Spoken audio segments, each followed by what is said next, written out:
Yeah.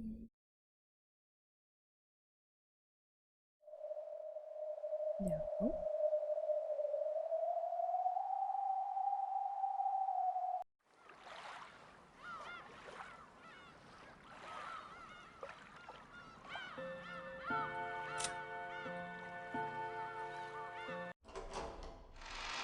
All right. Let's see what happens with Battler's まあ、 amazing へりくつまみれの暴論だとは思うぜ。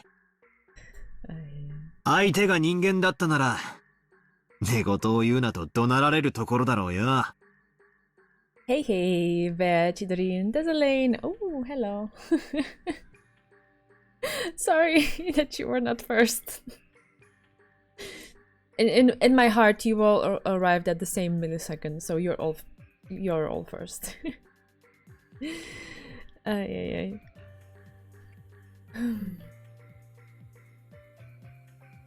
だが、俺の相手は魔女だ。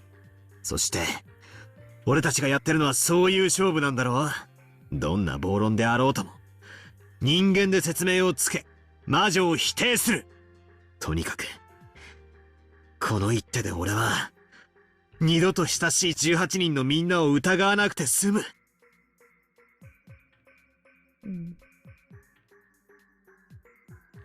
Volume is a little bit low for me, so I'm just gonna increase it just a little bit. Let me know if the game is too loud. But it's weird because I don't remember changing this. Okay. Ah, but I did.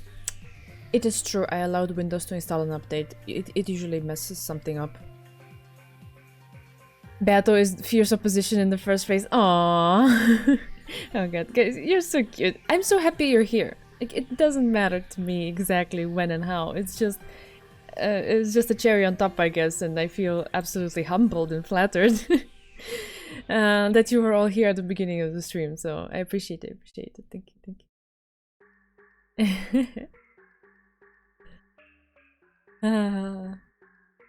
俺は二度と前回の失敗は繰り返さない。 I mean, if only it were that easy. なるほど。前回の失敗を学ばれているのですね。良いことですよ。さすがに3度もゲームを重ねると容量が良くなるものです。まずは自陣の守りを固める。実に堅実な処方です。なかなかの妙手と思いますよ。まあ、19人目の人物を仮定したとしても、マスターキーの本数などのように、何人人間を増やしてもクリアできないトリックも残ってる。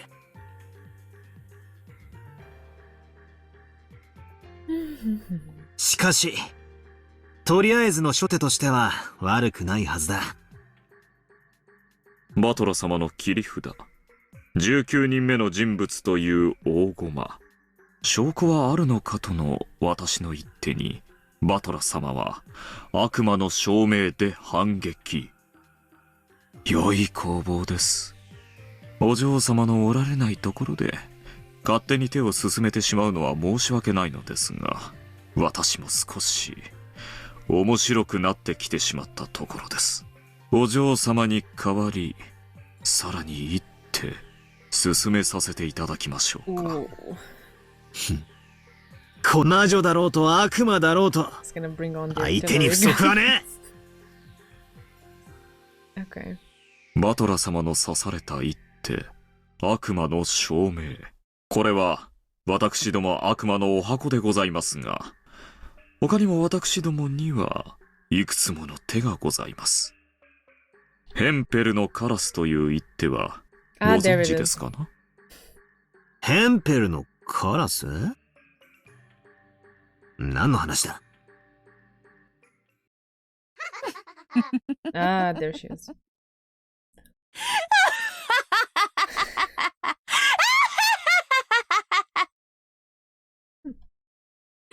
To be fair, I was enjoying the, back and forth between Battler and someone who doesn't like erupt into hysterical laughter every 3 words, but here we are. She's here. Just then, that laugh, which gets on my nerves every time I hear it, started echoing around.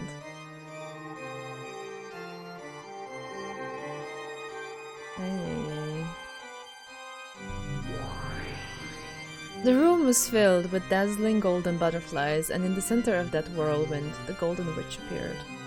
これはお嬢様。おはようございます。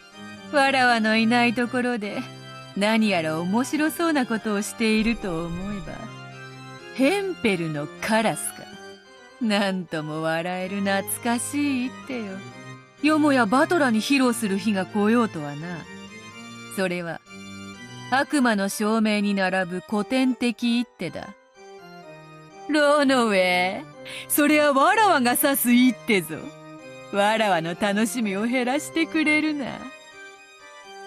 出やがったな。ゲラゲラ魔女め。相変わらず下品に笑いやがって。こいつもお前のこと。笑い方に品がねえって陰口言ってたぜ。まあ。それは心外な。本当か？そうもない。心より尊敬申し上げているお嬢様に、この私めがどうしてそのような陰口を申せましょうか。嘘つき。よくもシャーシャーと言えるもんだな。I mean, of course, he's a demon. What do you expect? お前とは仲良くなれそうにないぜ。Like this kind of attitude, I wouldn't put it past a human either, so it's fine. まあよい。話を戻そう。ヘンペルのカラスは実証を待遇的に行ってみせる。つまりこういう手だ。Alright, let's see how they explain カ it. ラスが黒いことを証明するにはどうすればいい？は？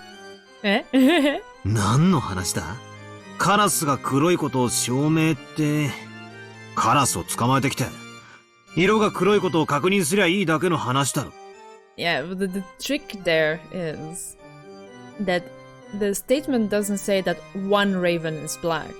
It's, I mean, the way it's phrased, it's not immediately apparent, but it actually means that all ravens are black. So you want to make a statement for the entire class of ravens, not just for one instance of one raven.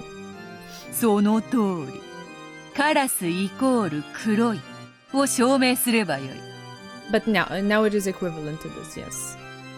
If something is a raven, then it is black. ということは、黒くない鳥イコールカラスではないを証明しても同じ論法になるのがわかるかな？世界中のカラスでない鳥をすべて調べ、それらが黒くないことを証明すれば、それは結果的に、故に黒い鳥はカラスである、となるわけだ。So this is a bit different from the video that you sent me there. Different and almost stepping into the incorrect. But that's alright, that's alright. So let me read the first part again. Make sure that I'm following here. Wouldn't just have to catch the ravens. Okay, that's right. You must simply prove that if it is a raven, it is black. And do you see that if you prove that if a bird is not black, it is not a raven, right? So they're restricting it to the class of birds, not just the class of like general things in the world, which is not necessarily incorrect.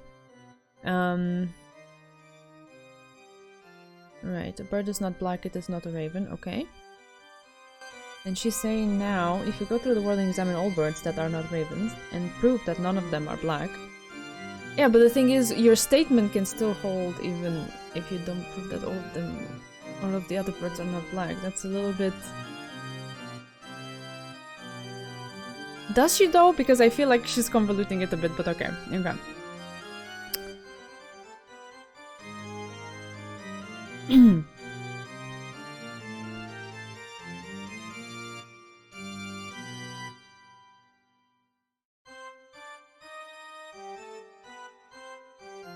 Okay, you can claim that therefore birds that are black are ravens. I don't think this is equivalent to the other one though. But I don't want to go into nerdy logic things. これを待遇論法という。そなたには難しいか？ Because we came from... I mean, I do agree with her that if you could prove that none of other birds are black, then you can also prove the implication that if a bird is black, then it is a raven. But we came from the other direction, that we wanted to prove that all the ravens are black. That doesn't mean other birds cannot be black, it's just that the ravens are black. But okay, sure, we can let it slide. Yeah, you can make an argument for the contrapositive. Okay. Moving on. まったく。何言ってやがるのかさっぱりだ。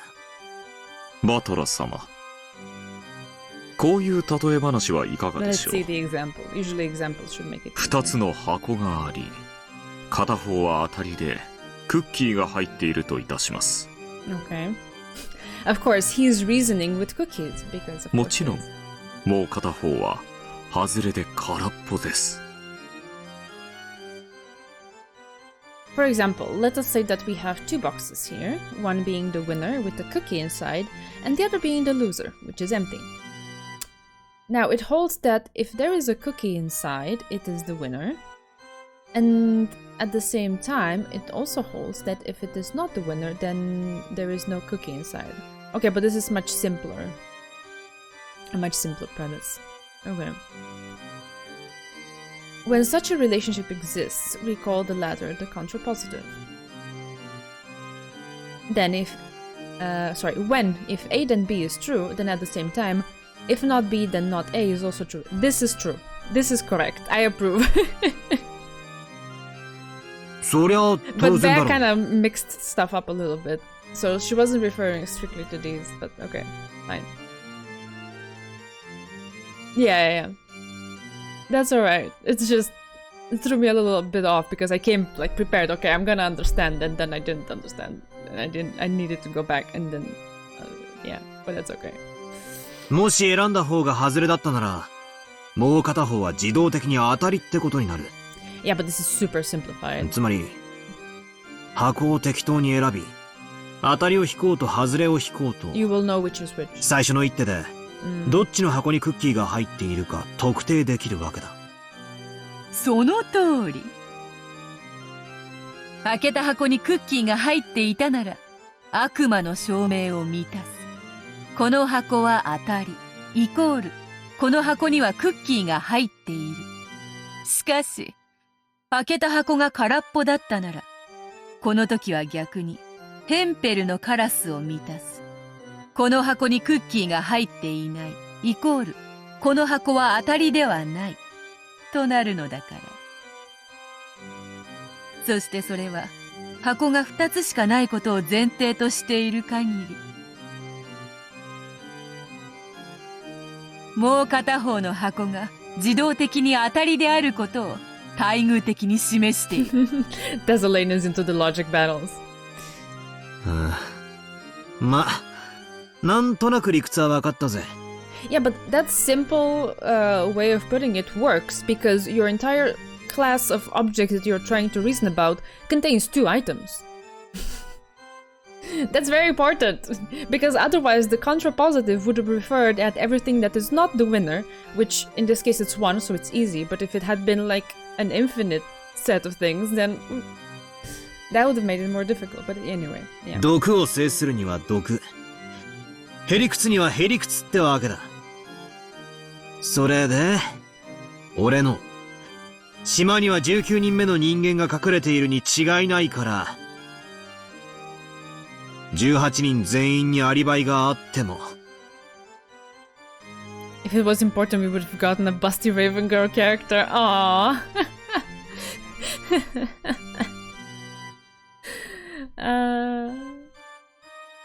Bear's disappointed that the ravens are not in the novel. Just like the sea cats are not in the novel. それは魔女を認めることにはならないを。どう切り返してくれるってんだ？ Even if all the 18 people have alibis, that does not amount to an acceptance of witches.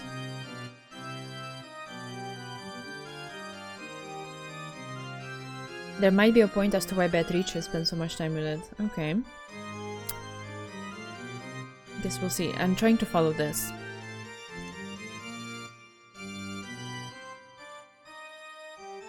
How does that overturn my claim that no doubt there's a 19th human hidden on this island? Even if all of the 18 people have alibis, that does not amount to an acceptance of witches.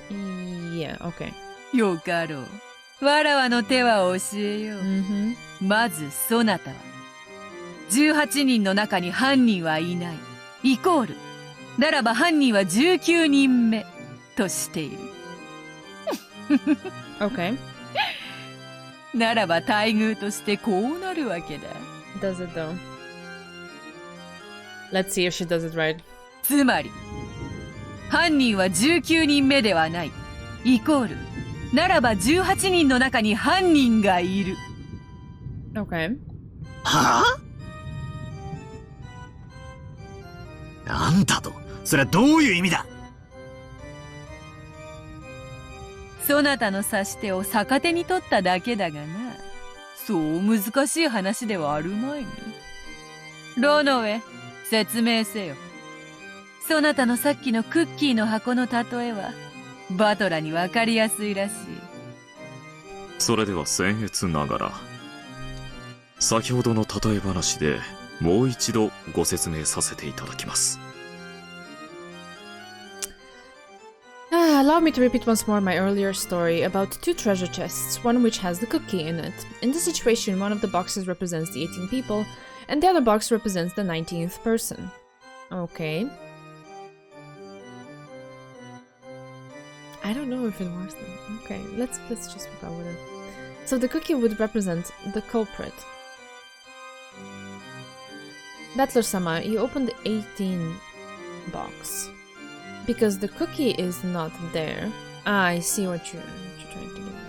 You have proven from the opposite direction that therefore the cookie is in the 19 box. In that case, if we reverse things further, we can also say the following. Namely, if it was first shown that the 19 box was empty, it would prove in just the same way that the cookie is in the 18 box. Battler-sama, this move you played in order to avoid having to doubt any of the 18 has in fact been used against you to launch the 18-person attack. Oh, okay. なんだと？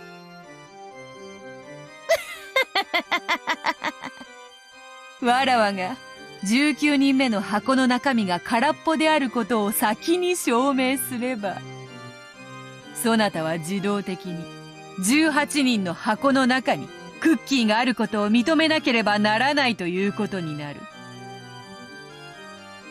So basically that would mean if she goes and proves there's absolutely no 19th person, then it's one of the 18. Okay, that would make sense. そなたはそれを逆の言い方で口にしたに過ぎんのだぞ。つまり、俺の自信満々の一手は、同時に諸刃の剣でもあるってわけか。I don't know, I just think they spun it in such a way to make it sound... その通り。 Logic can be that way. It can be, like, it can seem like it's not intuitive. And I think there's a lot of pitfalls when you're trying to use simple logic like this. That is like built for isolated cases with in a system with very strict rules that doesn't immediately map directly onto the real world. So there's pitfalls there when you extrapolate it to the real world, and especially when you phrase your reasoning.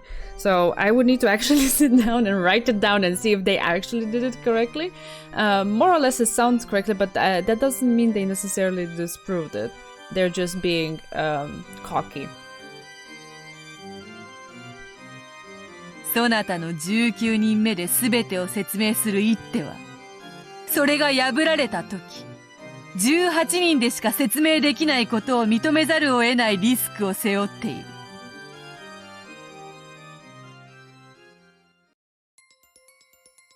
I see. Temple's Raven. So this is a countering technique. Wait, if I really think about it, this countering technique is far more disadvantageous for me than for her. Empirical methodology is quite something. I don't want to delve into like logic rabbit holes, so it's fine, we can take it as this. The problem is in thinking about it like a cookie. If I imagine that just one of the treasure chests is a losing chest with a bomb in it, I can begin to understand quite well. And if I think of it not as 2 treasure chests, but as 18, one for each person, plus one more for the 19th person, for a total of 19 boxes, it gets even easier to understand. First of all, one of the premises established by the human culprit theory was that the bomb would definitely be in one of those boxes. Because I hadn't wanted to place that bomb in any of the 18's boxes, I had used the Devil's Proof and created the 19th box so that I could throw the bomb in there. I mean, at least you are acknowledging that to yourself. That much was alright. But Beato had struck back like this. If then the 19th box was empty inside, that would automatically mean that the bomb was set in one of the other 18 boxes. If I could examine the contents of each of the 18's boxes and show that the bomb was not in any one of those boxes, I would be able to safely show that the 18 people were innocent. The thing is, there's a very, you are assuming here, I feel, like the 18 boxes are equivalent. That you can go and check them, that they are individual and known, and you can easily open them up. Which is maybe true for the 18 that are characters that we know, but the 19 is not the same. It's not in the same, it doesn't have the same, how do I put it? It's not as tangible as these. Because you can just be like, oh, this is the 19th person that exists on the island, let's or if you could basically make the argument that Beatrice is invoking right now, if they just randomly pulled a 19th person out of thin air who had never been there before, but suddenly now it's there, whatever, who had never done anything, and be like, okay, this is a 19th person, they're not the culprit, so then one of the other 18 are. But that doesn't actually prove the point. If I'm not too tired and I'm actually making myself because the idea relies on pointing to just one other instance of a person being like, this is the 19th, they're not guilty, then the other 18th are guilty. But that doesn't actually prove the argument in the real world, where there are an infinite amount of other possibilities. That's all. Yes. What I'm trying to say is that the way they're building up the argument is that they're saying, well, if I look at the 19th box and the box is empty, then one of the other 18 must be it. But the thing is, in this context, you cannot equate the 19th person, mysterious, who we don't know who it is, with the other 18 people who are very concrete. So you cannot open the 19th box as easily. That's all I'm saying. So, yeah. Anyway. I agree with what you're saying. I am just saying that this logical device that they're trying to employ here is not actually doing what they're saying they're doing. They're just being cocky and flaunting it in front of a battler to confuse him. That's all. Sorry, I didn't read that one. Right. If that was possible, I would be feeling confident.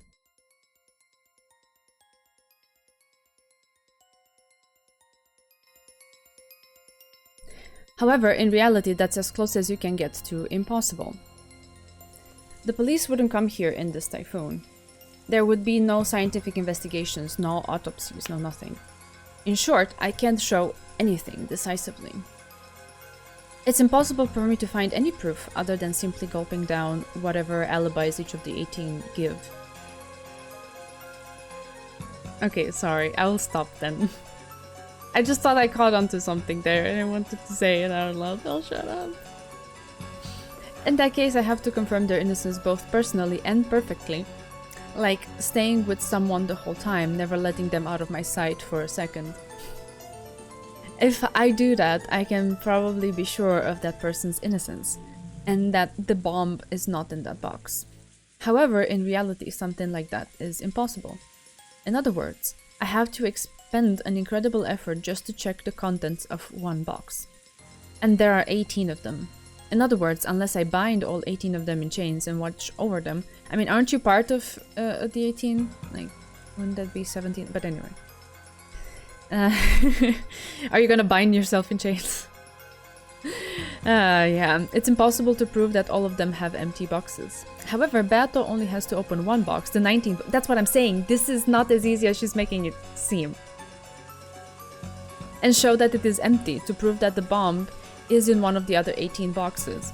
For this argument to work, there would need to be only 19th people in the whole wide world. Like there's like no other people and no other possibilities in the real world. Right? Because when outside of the 18 people, there's an infinite possibility of other people. Maybe not infinite, because like humans are not actually infinite, but there's like a large number of possibilities aside from them in terms of like people existing in the world. You could just like pull someone else who is not related to anything, but it's the 19th person. So I see, this wasn't the culprit. Then the culprit must be one of the 18, but you didn't actually prove it. That's all I'm saying. You didn't actually look in the 19th box. You just created the 19th box out of thin air that's empty, and you're trying to make it look like that is the proof to your argument, but it is not. It is not. Furthermore, there's no need for her to show which of the 18 boxes has the bomb. I have 18 times more work to do to explain my pet theory than Beato does for hers. "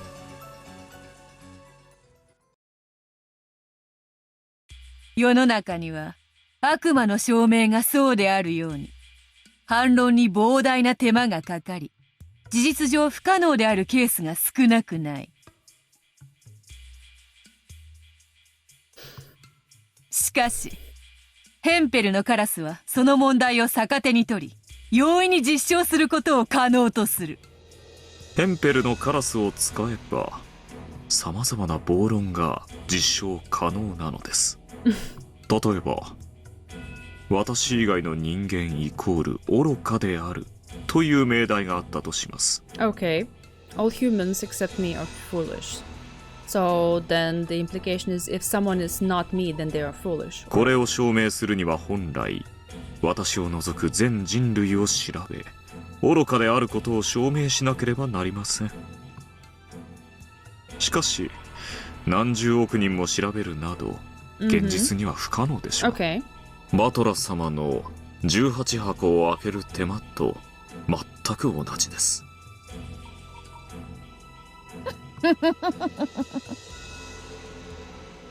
しかしヘンペルのカラスならば、その命題は待遇的にこう変換される。つまり、私以外の人間イコール愚かであるをそなた風に言うならば、チェス盤をひっくり返し、愚かではないイコール私として証明してもよいということだ。Let me see, is that correct? If someone is not me, then they are foolish. If someone is not foolish, then they are me. Okay, yeah, alright, logically it follows. つまりどういうことだと思う？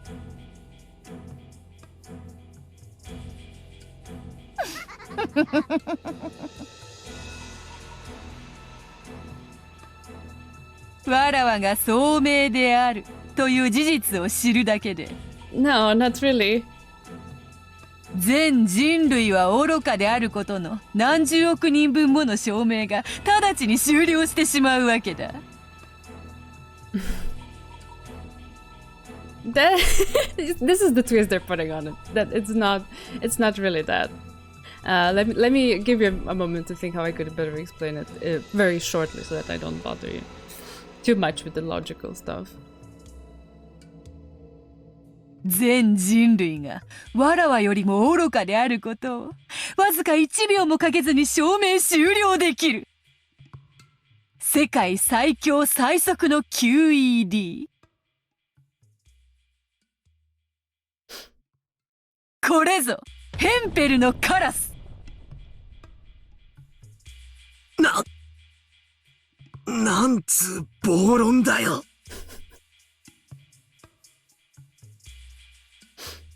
これはとてもとても便利な一手ですよ。Actually not. You're just twisting it to your own purpose. 悪魔どころか神々も好む一手です。幸福であるイコール神のしもべを命題とするとき、待遇は神のしもべでない人間イコール What? 幸福であってはいけないとなります。 Gods also use it. When you propose blessed equals God's servant, what does that mean? That if someone is blessed, then they are God's servant? The contrapositive is a human is not a servant of God, then he must not be blessed. Okay.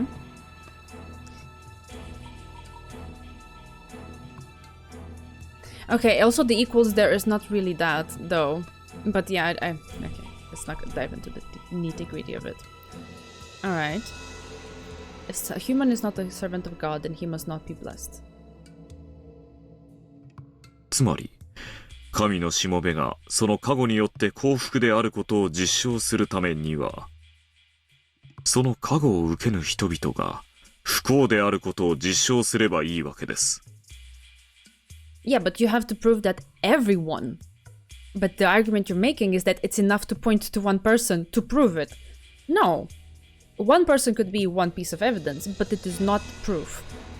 That's the whole thing. When you're referring to something that implies a vast number of people or items or whatever, no matter how you twist it backwards, and it feels like when you put it into plain English, it feels like you only need one piece of evidence, like one individual, to prove something about the entire class of whatever you're talking about, people or things or ravens or objects or whatever.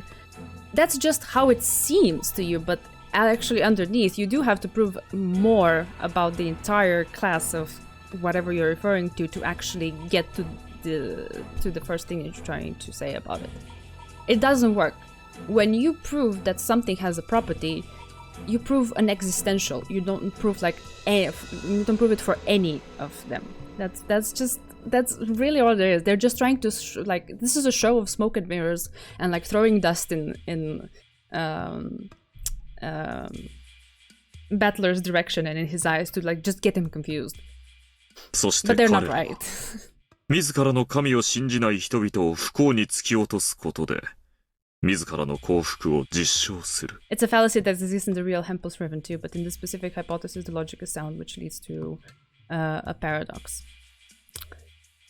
I don't know. I don't like. I understand why it sounds like a paradox, but I feel like if you actually look at it underneath the hood a little bit and try to,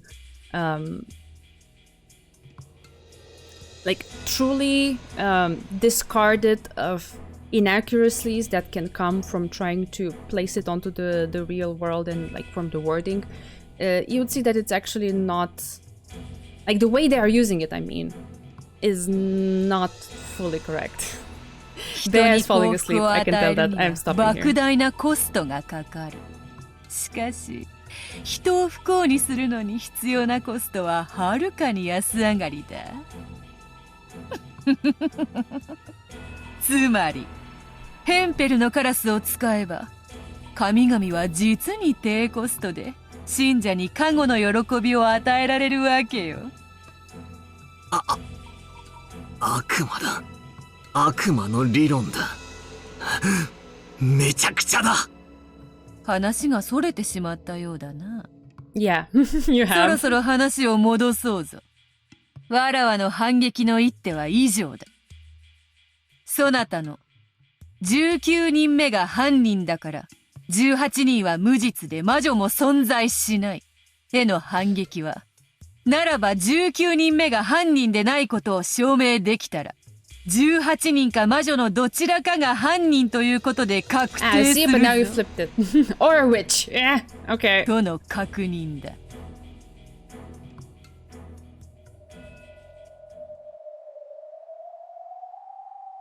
Yeah, no worries. I wasn't actually saying anything against the original paradox or where it's coming from or whatever. I'm just saying the way they're employing it, they're kind of... Yeah. I can sense it. I can sense it like very, very closely that there's just trickery. There's just trickery. I can feel it. For a while I just stood there, shocked, completely forgetting to close my mouth. Just when I'd thought that I'd got my own back on them by using their favorite move against them, the counterattack to that had been this reckless argument that I could not even have begun to imagine. Was it really impossible? To continue denying the witch on an island with no more than 18 people, and yet still believe in the innocence of those 18 people. Was that just a delusion? Was I just trying to escape reality?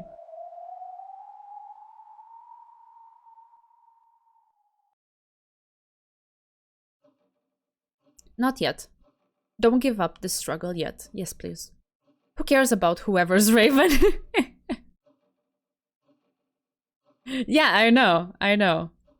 And it, like, trust me, it all just comes from taking this, like, very simplified, stripped down, rigorous kind of system that makes sense in the way it is built, and then trying to apply it to the real world. And instead of having, like, A and B, which can be true or false, you have, like, sentences like, a person is foolish. What does that even mean, actually? Like, because you can feel like there's something atomic there, but then it can get like broken down into like, what even is a person who is foolish and stuff like that. Oh, sorry.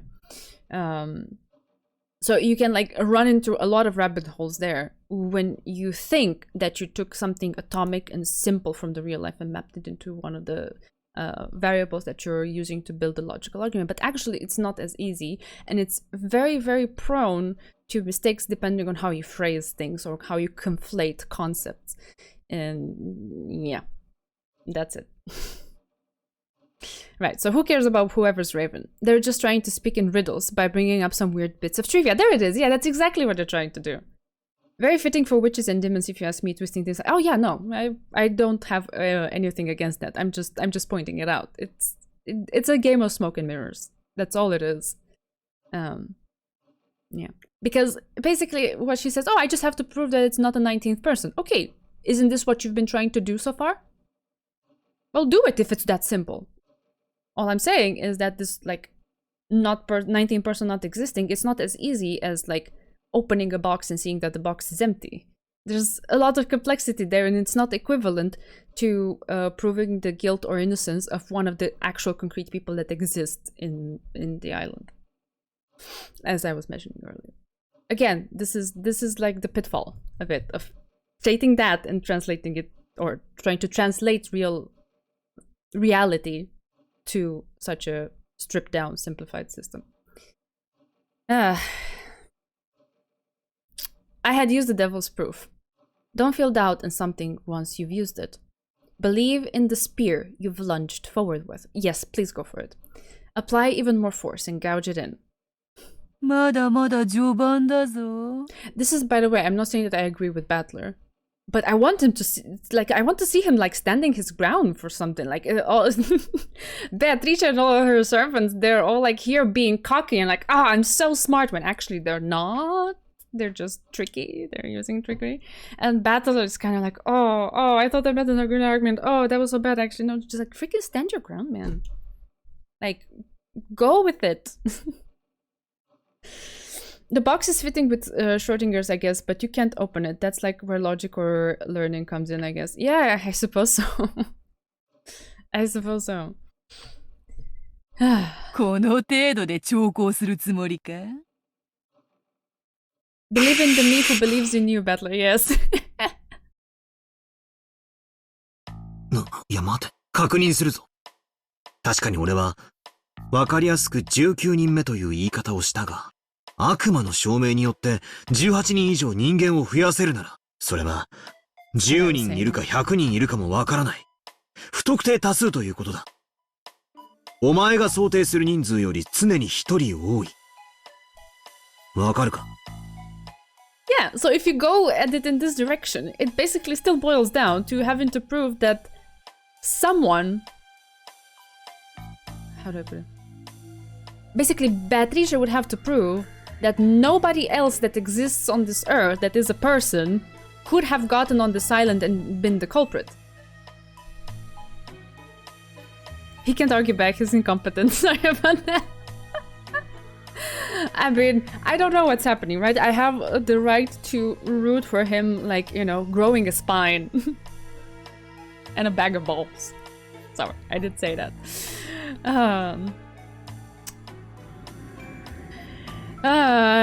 She had returned my twisted logic with something even more twisted.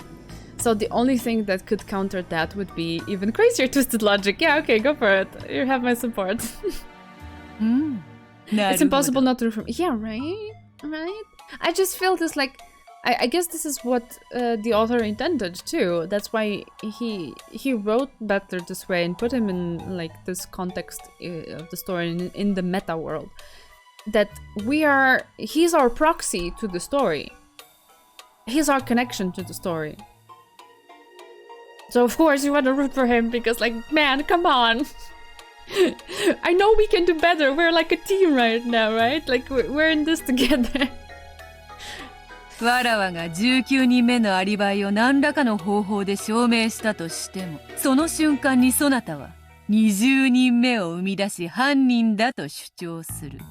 これを無限に繰り返すことによって、わらわは永遠に彼らのアリバイの証明が終えられないというわけか。Yes. Because the simple fact of saying nobody else in this world could have committed the crime except for the 18, this boils down to proving that nobody else who actually exists in this world committed the crime. So no matter how you rephrase it, as long as the hypotheses are equivalent, logically speaking, you still have to prove that the property you're looking for is real for the entire set of objects that you're looking at. So even if you like twist it in terms of like wording, sure, you can play a game of smoke and mirrors and say, oh, if I just prove it for one person, then I'm done. That's not really what it is in substance. It can't work like that. You get a feeling of growth right alongside Battler while reading the story. It feels like teamwork. Yes, exactly.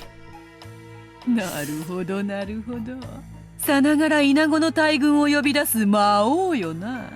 Yeah, just like you were summoning your army of goat butlers to eat everyone at the end of last episode. さすがは金蔵の孫よ。召喚術の才能には恵まれていると見える。つまり、18人以外の存在 X は、常にアリバイを証明することが不可能なんだ。どうだ、ベアト。ヘリクス合戦だと分かれば、俺も負けねえぜ。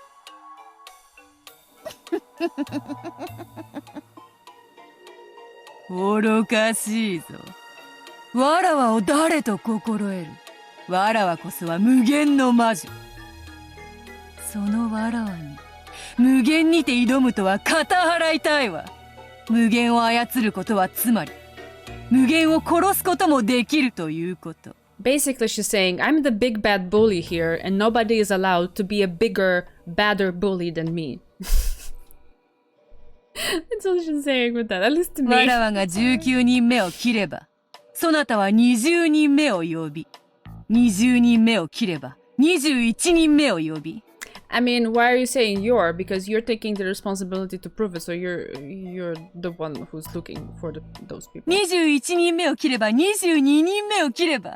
23人目を呼び、34人目を呼び、6計4358兆2235億7967万3204人目を呼び。Oh my god, what a number! What the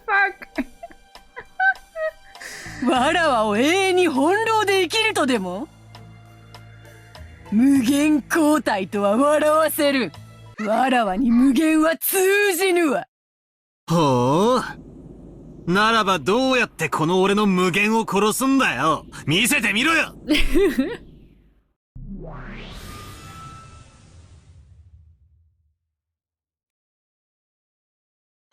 わらわには真実を赤で語る力があろうが。Okay, we're coming back to this. やがったな。わらわが赤で語るとき、そこには一切の幻想がない。But you said this in white, so I can't believe it. We can be here all night. わらわがこの島には100人しかいないと一言赤で語れば、そなたにはもはや101人目を生み出すことは叶わぬのだ。That is if we actually trusted the red truth. Slap me, Battle, slap me. ほーら、バトラ。今度はどんな真実を赤で語ってみせようか。どんな拠り所を叩き切って、そなたを絶望に突き落としてやろうか。そら、いつもの怯えた顔を見せてみるがいい。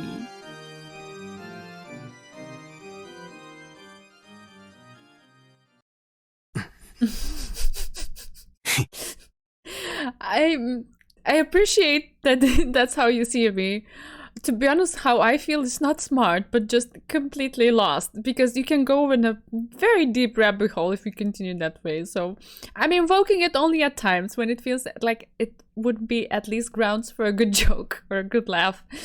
But to be honest, I'm scared to think too deep about it, because I think I would never come out of the rabbit hole. So I'm just trying to, do it in like small dosage. Okay, Battler, let's see. What did you come up with? そなた、笑うか。 I wonder what kind of creepy look I had on my face as I laughed right then. You either trust the red or not, either way your head was not hurt. Yeah, like, in the beginning, it seemed like the red was like, okay, if we go down the path of like building an inference or reasoning based on the assumption, okay, let's assume that the red truth is valid, right? In the beginning, it was sentences that you could actually work with.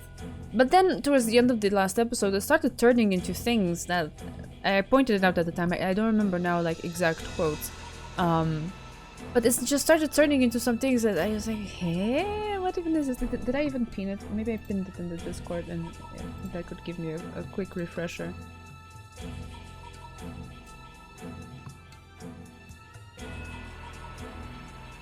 Stuff like, the definition of a closed room remains the same as always. Like, when did we define it though? We never defined it properly. Stuff like, where was it?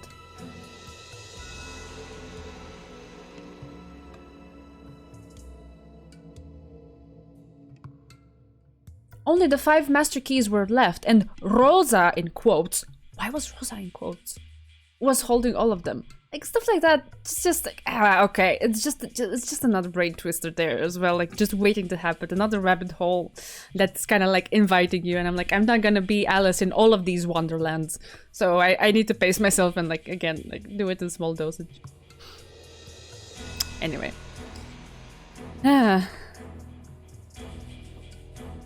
If it's all about the red truth, why does he force us to read like 99% white text? I don't know. I don't know. Right, let's see, Battler, what do you have up your sleeve? That red sure is scary. Every time it jumps out, I'm driven into the depths of hopelessness. But I had already realized it. There was no need to be unnecessarily afraid of the red. また抜きやがったな。殿下の宝刀だ。それで今度はベアトリーチェ様は何をどう赤で語ってくださるってんだ？ほう。それはどういう意味か。急に余裕を見せよって。悪いが、その真っ赤な宝刀は俺も抜いてくれるのを待ってたんだ。さて。お前は今度は何を赤で宣言してくれるんだ？犯人は18人の中にいるとでも言ってくれるのか？言っとくが、そいつは自爆だぜ。その時点で、お前は魔女説を自ら捨てたも同然。まさに盗猟だ。That's right. The red isn't always necessarily to Beato's advantage. On the contrary, if she used it the wrong way, it's dangerous enough that she could bring about her own death. If she used it carelessly and said something which ended up denying herself, that would be exactly the same thing as self-destructing. 確かに俺にとっても、18人の中に犯人がいると赤で言われることは、受け入れたくない悲しい事実さ。たとえ誰が犯人であっても、俺はきっと辛い気持ちになるだろうぜ。だが、それはそれ以前に、お前の敗北も意味する。I love the pointing. 人間が犯人だとお前が赤で語ることは、お前の投了宣言にも等しい。お前が、俺と差し違えても相打ちにしたいってんなら、それも面白い一手だろうぜ。だが、この勝負は俺の勝ちで終わる。 That's a good one. That's a good one. Nice comeback. Beatrice's red was truly her secret weapon, her treasured blade. The thing she spoke in red would become solidified as the truth, and no amount of evidence or counter-arguments could change them. They had cut me down to size many times now, rending in two any supports my heart had to lean on. However, if she used it carelessly, then I could also find a little information about the truth. In the last game, especially during the chapel's locked room trick, I had taken advantage of that, and had once closed her in almost completely. But she was also pretty sly. She had learned from experience and since then had started using discretion in the timing of the red. This feeling of tension was almost literally like a battle with real swords. This was a battle of high intelligence. Ugh. No, not of intelligence. It really was twisted logic. This was the world's craziest and worst battle of twisted logic. I feel like twisted logic is not... 今度はお前の手番だぜ。 It's not the right way to phrase it. Because the logic in itself, when you strip it down to like the essentials and you just like write its rules the way, you know, simplified, but like not examples from the real world or anything. Logic is logic and you cannot go against it when it comes to like the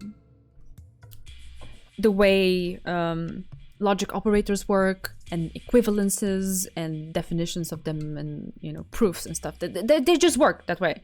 The issue comes in what is twisted is how you transpose it to the real world, and that's what Beatrice is doing, and that's what he's also doing against it. So without love, it cannot be seen. I really don't know where love comes into all of this right now. I am thoroughly confused, but yeah, we'll see where it goes. The logic itself is sound, but the practical use in real life is more... Exactly, that's it. Thank you. Your wording is so much better than mine. Thank you. That's exactly it.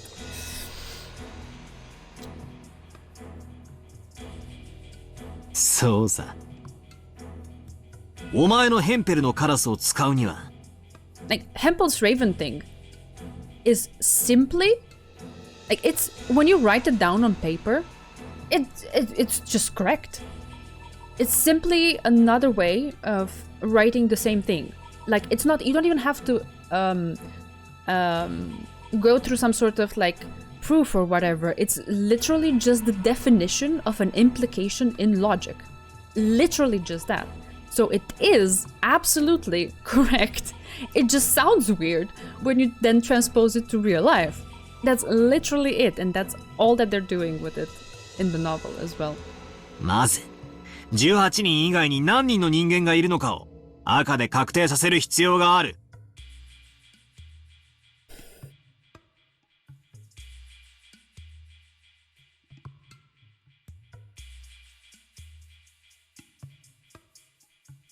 その上で、それらの人間について、さらに赤で犯人でないことを宣言したならば、なるほど。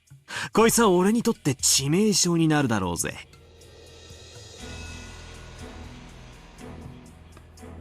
あれほど怯えていた赤を、もはや微塵も怯えぬとはな。たくましいやつよ。抜いてみろよ。殿下の宝刀。バッサリ決まって、今度こそ俺を屈服できるかもしれねえぜ。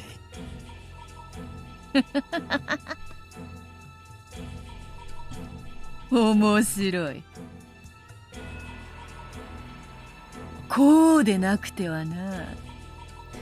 This entire sequence is like hearing about programming the first time. What does it mean? It sure has practical issues, but how can I use it? Why do I use it? As a software engineer, I never use binary on a like day-to-day basis. I don't. I did learn in university some cool tricks and like in like transforming things to and from binary and like operations and whatever. And they were interesting and they were like an exercise for the brain. But there's no practical use for them. Like, nobody writes code in binary. It's so cumbersome. We have like abstractions over abstractions over abstractions until we get to a tool that's actually something that's like usable, right? And a lot of things underneath are automated, and you don't really need to know those to use it correctly. Maybe sometimes when you have like a little glimpse of like what's lying underneath, it gives you a bit more insight and a better understanding of what the hell you're doing there, but it's not required. Yeah. Agitate her, yes.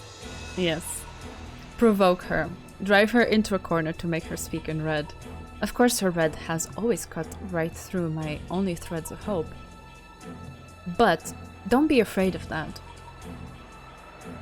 On this island, overcome with falsehoods and illusions, the only thing I can trust is the information that she speaks in red. I wouldn't trust that fully either.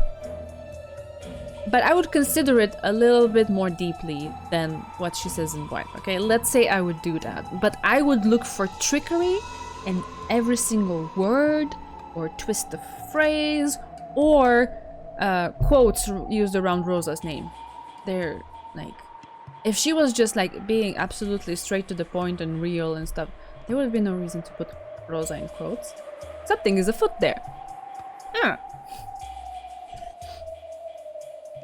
I learned a little bit of Python and C++, but I don't know shit about binary.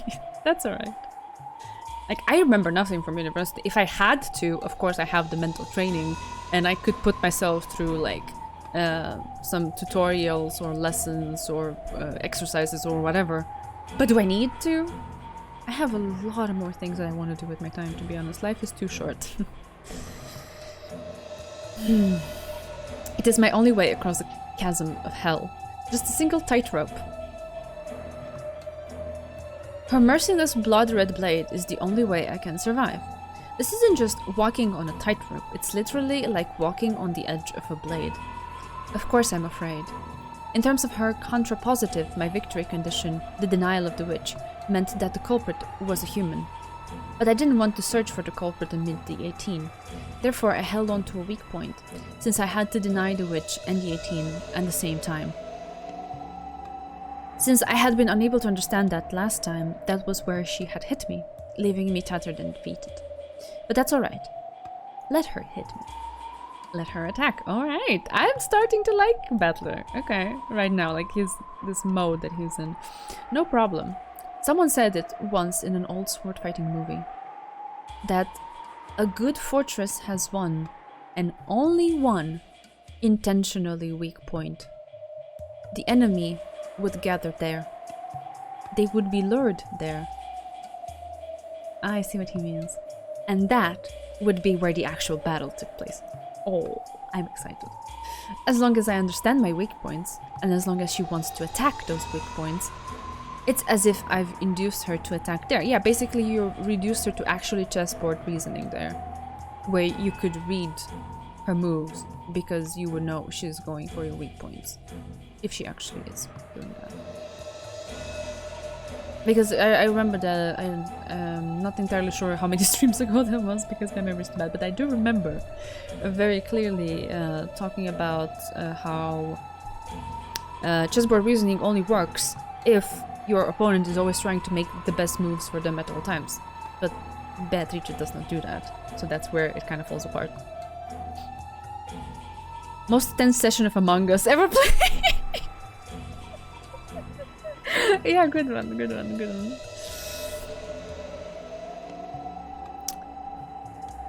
Wait, did I fully read that?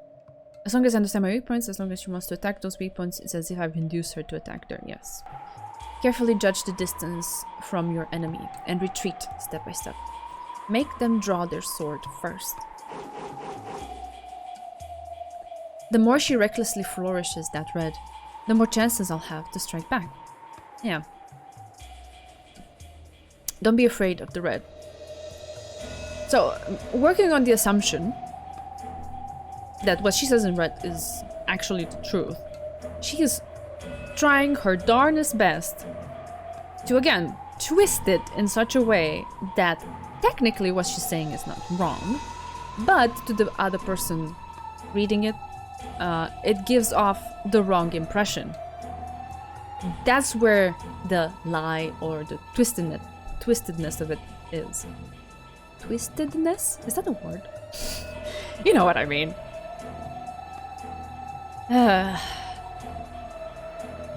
So don't be afraid of the red. Keep the pressure on so that she's forced to refuse with the red. And the more red you draw out of her, the more complicated it's gonna get for her to keep saying things in red. She could write presidential speeches, is that what you're trying to say? Yeah, the kinds that are like a lot of words but actually they don't say anything, and what they do say is not actually what you think they're saying. It's what they want you to think they're saying, but they're saying another thing. No matter how oppressively she speaks in red, yes, that red itself is the same as fresh blood spurting from her wounds. I'm just waiting for Rosa to explain what the zoo is. Guess it'll be next stream. Oh god, okay, I'm so sorry. さあ Oh man, it's already been an hour, wow. Just spent an hour on the fucking ravens. どうしたよ。まずはこの島に合計で何人いるのか赤で語ってもらおうじゃねえか。さもないとお前のカラスは俺に切り込めないぜ。破れかぶれがこうもやりにくいとは。捨て身というやつはいつの時代も侮れんな。やはり金蔵の孫か。追い詰められれば追い詰められるほどに不敵。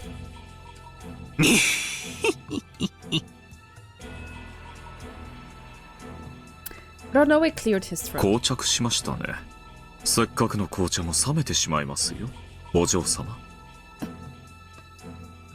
Runaway, who was supposed to be her ally, roguishly rushed her next move. Beato smiled back, probably intending to demonstrate that she was still relaxed, but she couldn't hide the sweat building up on her forehead. By now she had completely lost that relaxedness, which had allowed her to turn her nose up at her worthless opponent. Of course, she probably wasn't really cornered by something like this. She was just being cautious. Until now, I had been inexperienced. I didn't have a good grasp on how to fight, and I was underpowered as an opponent. However, now that we had reached the third game, she realized that I was starting to become skilled, and she had grown more cautious, thinking every move over carefully. Sure, that's just fine, Beatrice, and sorry to have kept you waiting. Are you happy now? 面白くなってきたぜ。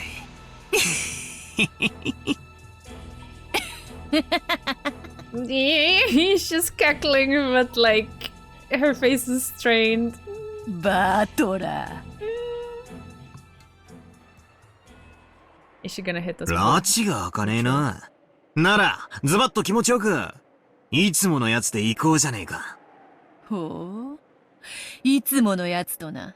What does that mean? ならば頼もうではないか。あれを聞かぬと、やはり始まった気がせぬわ。Ah, 全然ダメだ。The first move was mine. 行くぜ、ベアト。副将要求。Okay. この島には18人しかいない。こいつを赤で言われちまったら、俺は18人の誰かを疑わざるを得ない。19人目の仕業にはもうできず、八方塞がりさ。だが、俺は18人の中に犯人が絶対にいないと信じてる。あんな残酷な殺人を、18人の誰にも起こせるものか。繰り返すぞ。副将要求。この島には18人しかいない。拒否する。理由は明かさない。 Whew. I had avoided what would have been the worst red for me. If she had repeated that, I would have been faced with those two worst choices of accepting the witch or suspecting one of the 18, like last time, all over again. But Beto had not proclaimed my ultimate and greatest weakness in red. She had declined to repeat it, even though there was no reason why she should have struck. Even though it was a weakness she should have been drooling at. She hadn't sliced me up with red by using that move, which should have been as good as forking a rook and a king. This was a big sign of my advantage. That's right. The culprit isn't one of the 18 people. I won't doubt anyone. Oh man, if only that was true. Like, I swear, if it were like that, if it were that easy, it's not us, it's just like some mystical other person or people, whatever. I swear, I would be happy. My heart would be at ease, be able to enjoy the characters, like, you know, without like fearing that, okay, maybe my heart will be broken later when I start to like someone and stuff like that. I don't think it's gonna be that easy. That's all. That's all. And since the culprit isn't a witch either, it means that a 19th person exists on this island. And that's you. A person who, as grandfather's mistress of 30 years, has been living secretly in a hidden mansion in the forest for a long, long time. The human Beatrice. そうさ。お前は魔女なんかじゃない。この島に何十年も隠れ住んできた。ただの人間なんだ。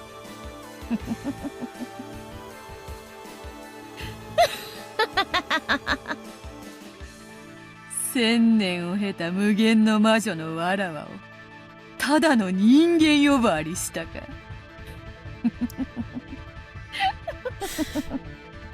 For a while, Beatrice continued to laugh unpleasantly, gloating, or maybe spiteful.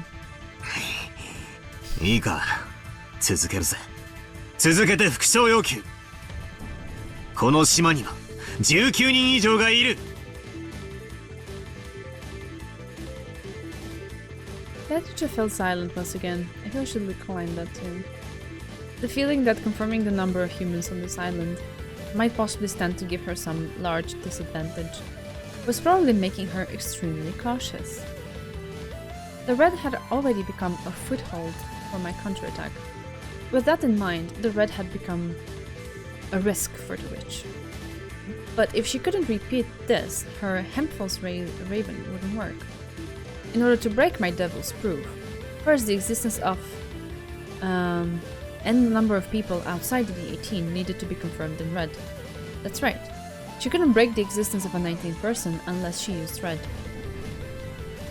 I had closed Beto in, giving her no choice but to speak in red. There really was a way to fight in this witch's game. 拒否してもいいんだぜ。お前が赤で言えないなら、この島の合計人数は18プラス X ってことになる。Oh, we're speaking in math now. この X は初手で許すには相当でかい大駒だぜ。何しろ以後18人の誰にも不可能だったという根拠のトリックは全て18人以外の人間 X で説明可能になる。全員アリバイ系の密室を全て打ち破れる大駒だ。 It was just like a bishop in chess, which can cut a thin line through enemy forces as long as there's a slight gap. It only exerts an effect over squares of the same color, but it has a great ability to control the board. It looked like Beto also well understood her current plight. She couldn't just let such an important piece go, especially this close to the beginning of the game. If she pulled out her red treasured sword, it wouldn't be that difficult to save that piece. But Beto was completely aware that I was expecting it. She was afraid that a careless red truth might end up strangling her own neck. Because in the first place, a witch has something which should be denied in red. Eh? In the first place, a witch... Oh, sorry, a witch was. A witch was something which should be denied in red. Believe. Don't doubt. Witches don't exist. Something like that can't exist in this world. They can only exist in the cracks, in reality. They are a fragile existence, curled up in these cracks, frantically trying to protect themselves from the brutal winds of truth. And they can only barely exist like a mirage by surviving on falsehoods and fantasy. In other words, the red, which only witches can use, is the very reality by which they risk denying themselves. The more they brandish their red swords, the more they begin to lose, bit by bit, that crack in reality inside which they can undo. That's why they don't want, through the red, to carelessly lose that crack in reality which is based on fuzzy information, Or in other words, fantasy. Because they understand that they would be gradually cornering themselves. Of course, she would never admit it, because if she did, it would be the same as admitting that she is something that can't exist in this world, like an imaginary number. Don't be afraid. Stay strong. She knows this deep down and better than anyone.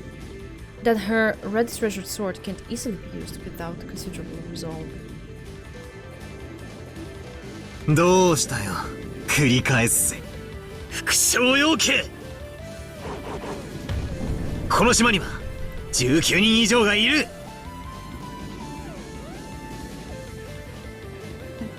拒否する。 At the end of a long, long time spent deliberating, letting a single deep breath escape, she quietly proclaimed her refusal. I had thought that she'd use it, but Beato refused to speak in red, even though it would cost her victory in the opening part of the game. 拒否したな。ということは今後、俺は18人以外の架空人物 X を何人でも使い放題ってことになるぜ。好きにするがよい。わらわはそなたの副将を拒否した。今はそれで十分であろう。拒否の理由は。I thought you wouldn't tell us the reason. いや、今はまだ明かさぬ。いずれすぐにわかる。もったいぶりやがってよ。あえて使わぬ赤もまた赤らしい使い方よ。そなたは赤き宝刀と呼んだな。愉快な例えよ。わらわも使おう。宝刀は抜かぬうちが花よ。むしろ抜かぬことによって醸せる畏怖というものもある。そうだな。俺はお前がいつ赤でひっくり返してくるか常に念頭に置いて戦わなければならない。こいつはえれえプレッシャーだ。それに副将を拒否される方が辛い場合もある。何しろ俺の読みが正しいから拒否できないのか、ミスリードにはまって泳がされてるのか区別がつかないからな。そういう意味ではなるほど抜かずの宝刀ってわけだ。なあ、同じ突き落とすなら少しでも高いところに行かせてからに限る。まだ始まったばかり。まだまだな。この勝負は今はわらわがリザインする。淡き勝利に今は酔え。今はな。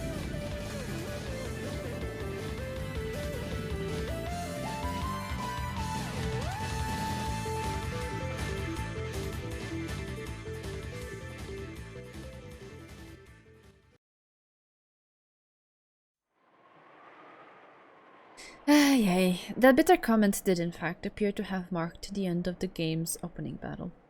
Even so, I couldn't relax my guard at all. I was unable to relax my feeling of tension until I was greeted by the sound of Ronoe's applause. Battler 1, Beatrice 0, or 100 if you count the previous games. お見事です。 I don't want to keep score.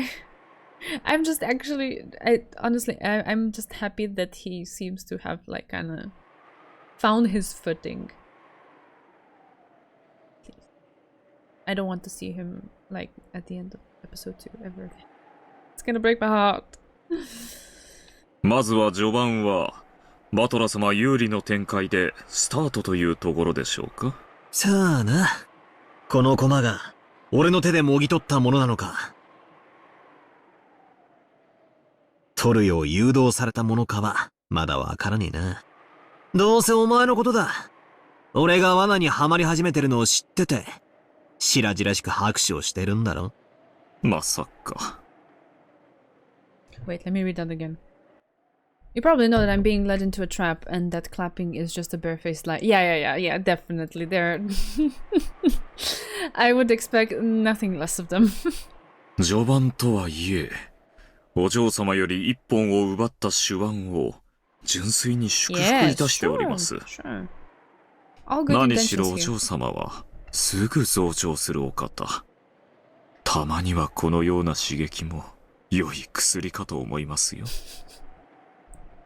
お前んとこの執事、ほんと口悪いな。であろう？たまにわらわでもカチンとくるぞ。それは大変に失礼いたしました。 Oopsies. さあさあ、お嬢様にバトラ様、紅茶のおかわりはいかがですかな。まだゲームは始まったばかりでございます。ゲームを彩るお茶とお菓子はどうかこの私めにお任せを。 I swear, this man makes me want to bake. Every time he mentions pastries or cookies, I'm like, ooh, I could make those. どうぞお気兼ねなくゲームをおすすめになってください。そうさせてもらう。先を進めるぜ。これからが本番だ。よかろう。時計を進めようではないか。ロノウェ、紅茶を頼む。かしこまりました。クッキーはいらぬ。ベルゼブブにやれば喜ぼう。しばし沈黙せよ。While listening to the sound of the demon butler pouring tea, the witch closed her eyes slightly and fell into silence. For some time she was deeply lost in thought, but eventually a roguish glint came into her eyes. Oh god. What's happening now? よかろう。Making kiss your fake. わらわがどうして初手にて赤で語るのを拒否したのか。何？ Now you're giving it away? Alright. 上等じゃねえかよ。 But nothing has changed since like 5 minutes ago. お手並み拝見と行くぜ。やはり見逃すには惜しい大駒よ。拙速かもしれぬが動かせてもらおう。赤は使わぬが今よりそれをわらわに代わってローザが説明する。聞くがよい。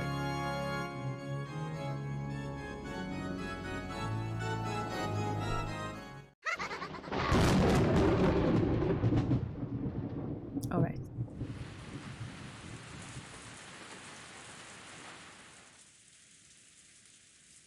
もちろん私も同意よ。ローザもそうでしょ。ローザ？ごめんなさい。私も同じよ。I forgot what the context of this was. I don't remember what they were talking about here. 同意するわ。どうしたんや、ローザさん。あんたさっきからずいぶんおとなしいな。体調でも悪いんとちゃうか？ Hideyoshi, the only one person in this room who actually cares what's going on with Rosa. From the beginning, Rosa had never been one to willingly cut in on the siblings' fights. But even so, she seemed unmotivated and had said almost nothing at all during this night's conference. The whole time, she had been hanging her head and appeared to be thinking of something else. あんたさっきからぼんやりしてるわよ。そんなので遺産が守れると思ってるの？あんたも一児の母なんだから、もっとしっかりなさいよ。ごめんなさい。朝がだいぶ早かったんじゃないかね。体調が悪いなら無理をしない方がいいだろう。客室にベッドの用意がありますよ。お休みになってはいかがですか？ご案内しますよ。いえ、大丈夫です。ありがとう。どうしたんだ？何か心配事でもあるのか？いえ、別に。そう？さっきからずっと心ここにあらずという感じよ。そしてそれは今私たちがしている議題と何か関係があるんじゃないかしら。 At those words, everyone stared at Rosa together. As if in response, Rosa's shoulders quivered. Apparently, Kiria's guess hadn't been wrong, nor did Rosa deny it. いえ、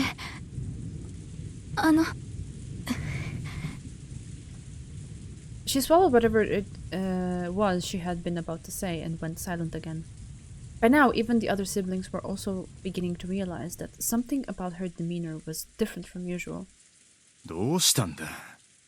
さっきからおかしいぞ。何か思うことでもあるのか？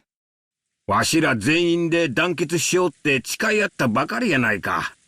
一人で悩むなんて水臭い話やで。話したってな。ローザ、話しなさい。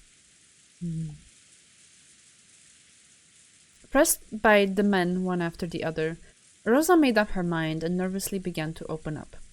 It was almost as though she was trying to confess to some modest prank which had inadvertently brought about a serious situation. Such was the atmosphere in the room. いえ。その、ベアトリーチェっていうお父様の愛人って本当に生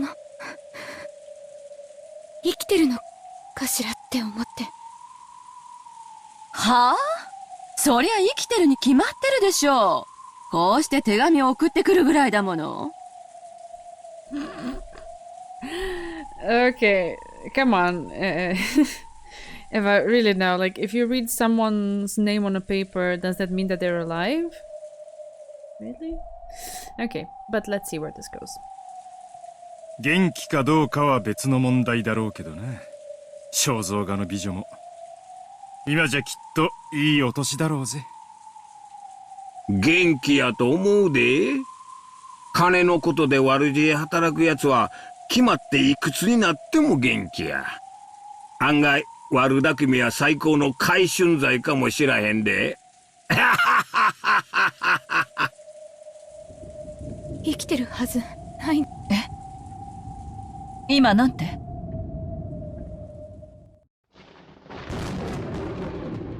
ベアトリーチェは私が殺した。へ？ Okay. なんだって？どういうことよ、ローザ。 Here we go, okay.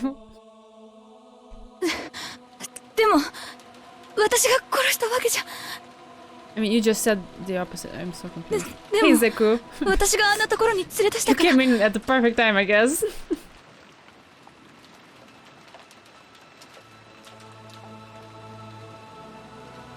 やっぱり私が殺したのよ。あれは夢だと思い込もうとしたのよ。でもやっぱりあれは夢じゃなかったのよ。だからこれはベアトリチェの亡霊からの手紙なのよ。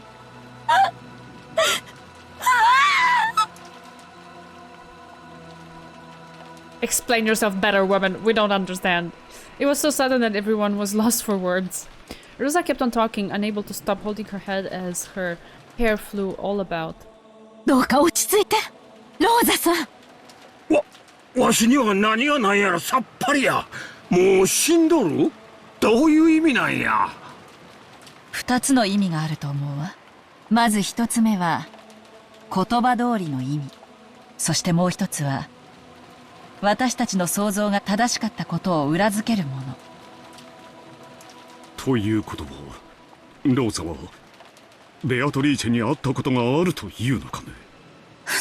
そんな話、ローザの口からは一度も聞いたことがないわ。ローザ、いつよ？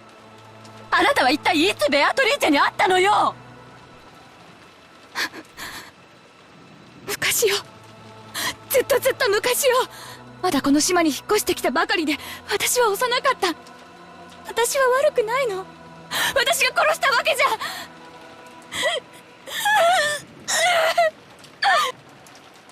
落ち着け。誰もお前を責めちゃいねえぜ。まず水でも飲めな。夏日さん、水差しを頼む。はい、どうぞローザさん、どうか落ち着いて。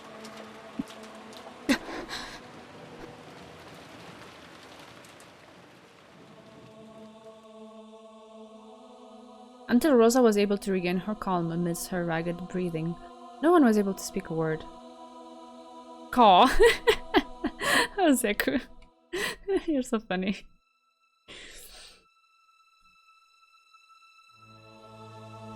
Now, why are we changing scene? I wanna know! Ah, okay, we're getting a flashback maybe. Rosa and the Witch of the Forest. Okay, let's see.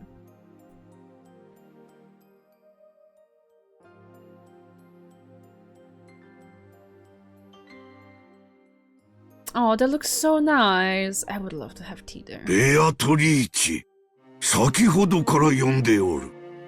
聞こえなんだか？そうであったか。すまぬ。ぼんやり考え事をしていた。The way she's speaking, it's so different. Probably not an important flashback. Aww. I'm so excited. 良い天気だな。なるほど。陽気に心を奪われるのもわかるというもの。紅茶はここで飲むか？わらわは何者なのか。今紅茶を持ってくる。しばし待て。紅茶は良い。わらわの話に付き合え。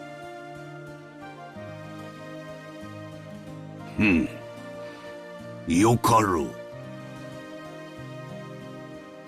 Kenzo had used the excuse of going to bring some black tea to try and interrupt the conversation for the time being. But his attempt had been very transparent. I sat in the garden. Oh, this is from Bea's perspective. Interesting. Same VA, but totally different inflection in her speech. Yeah, I can recognize it's the same voice. It's very interesting when the VAs do that. I love it to pieces. Like to see like such different sides of basically the same person. It just speaks to their talent and training and just passion and sheer love for their craft.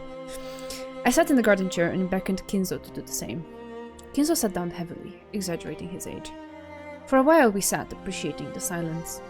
わらわは何者なのか。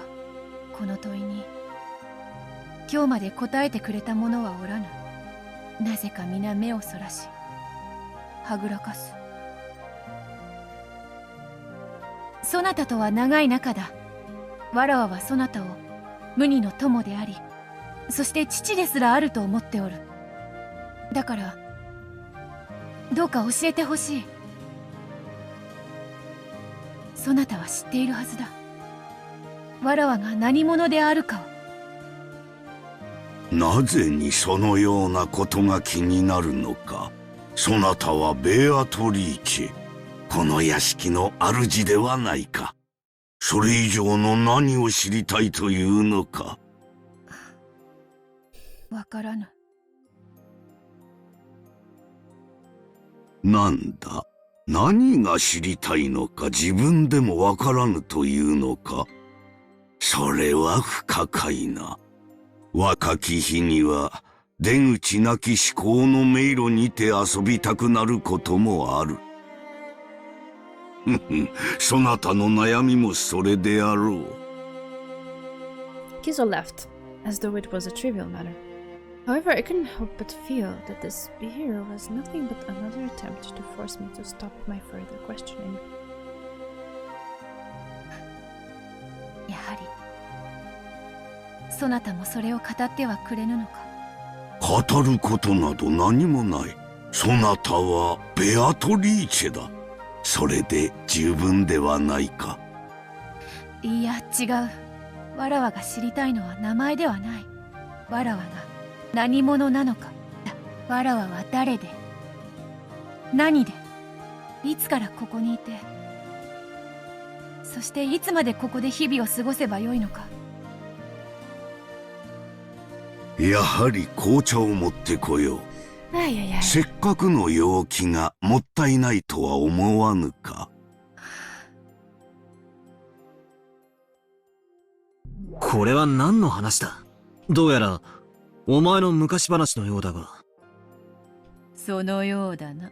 まさかここまで遡るとは。自分は誰なのかとえらく高尚な悩みをお持ちのようじゃねえか。無理もないわ。当時のわらわは自分が何者なのか、何のために生きているのかを理解できなかった。ま、誰でも思春期になると自分の生きる意味とは何ぞやみたいな哲学的な悩みに一度は囚われるものさ。お前にもそんな微笑ましい時期があっただけという話だろ。わらわは生まれた時からその屋敷におった。そして屋敷の中だけで生きた。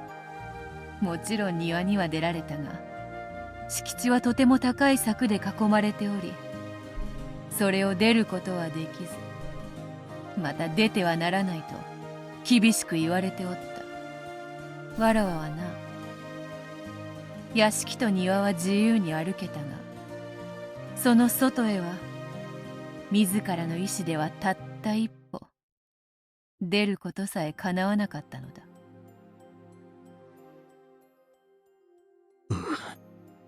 そりゃ、どういう意味だよ。物心ついた時から、ずっとカゴの鳥だったって言いたいのか？そういうものだと思っていた。何しろ気づいた時からそういう生活だったからな。疑問にも思わなかった。お前、一体何者なんだ？それよ。Yeah. それこそわらわもまた望んだものだ。どうせ人間ではなくて魔女でしたって言いやがるんだろ？いや違う。まだ違う。いや、かつてそうだったと言うべきか。わらわは金蔵によって作られた人間によって作られた人間だ。いや、肉でできた檻。なんだよそりゃ。妙な話を言い出しやがって。どうせそなたは信じぬだろうがな。まずは聞け。わらわは千年を経た偉大なる魔女であった。しかしある時金蔵によって呼び出され、その秘術にて永遠の虜となるよう縛られたのだ。Okay. So Kinzo, who you yourself had said never really had any talent for the occult, he tried desperately, and you could appreciate his passion and interest, but he actually didn't really have talent. Managed to do this and imprison you? Alright. そりゃ初耳だぜ。後ろ宮家で知られてる話では、お前はじい様に呼び出されて悪魔の契約みたいなのを結んで黄金を授けたってことになってるぜ。うん、それは正しい。そしてわらわは黄金を授け、契約の終わる時まで姿を消すはずだった。しかしまあモテる女のつらいとこよな。金蔵はこともあろうか、わらわに恋をした。じい様も金眼が進んでたんだろうよ。ついでに乱視だな。Stigmatism. よりによってお前に惚れるとはよ。まあわらわにとっては迷惑この上ない話よ。しかし人間の力とは恐ろしいものでな。あれは恐ろしい力を発揮してわらわをこの地へ釘付けにしたのだ。わらわが首を縦に振らぬ限り解放せぬと言ってな。なんとも強引な男よ。すげえじゃねえかよ。じい様がオカルトかぶれなのは誰もが知るところだが、大魔女ベアトリーチェ様を釘付けにするほどの力があったとはな。That's what I'm asking too. へっ、バカバカしい。そんなおかしな話信じると思うか？やはり信じぬか。俺が信じるのはお前が森の中の秘密屋敷に隠居していたって事実だけだ。お前こそが六軒島の19人目なんだろう。いかにもそなたの想像通り、ここは六軒島の森深く、外界からは見つけることもかなわぬ隠し屋敷。その名もクワドリアン。そういや、ゲストハウスの正しい名はトライアンだって聞いたな。なるほど。ネーミングセンスは近いな。そしてお前はそこに隠居していたじい様の愛人。そうだな。愛人というのは正しくない。金蔵の片思いであったと言うべきだろう。先ほども話したであろう。あれが勝手にわらわに惚れた。そしてわらわに求愛したが、それをわらわは拒んだ。そしてわらわをこの隠し屋敷へ閉じ込めたのだ。いや、屋敷に閉じ込めたというのは正しくないか。この体に閉じ込めたというべきか。最後が何を言ってるのかわかんねえぜ。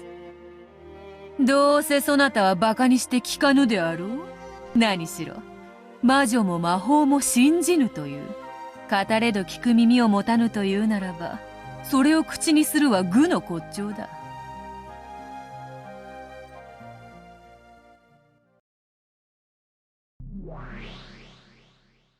信じるかどうかは、俺が判断するぜ。聞かなきゃ話も進まねえしな。話せよ。お前の昔話を。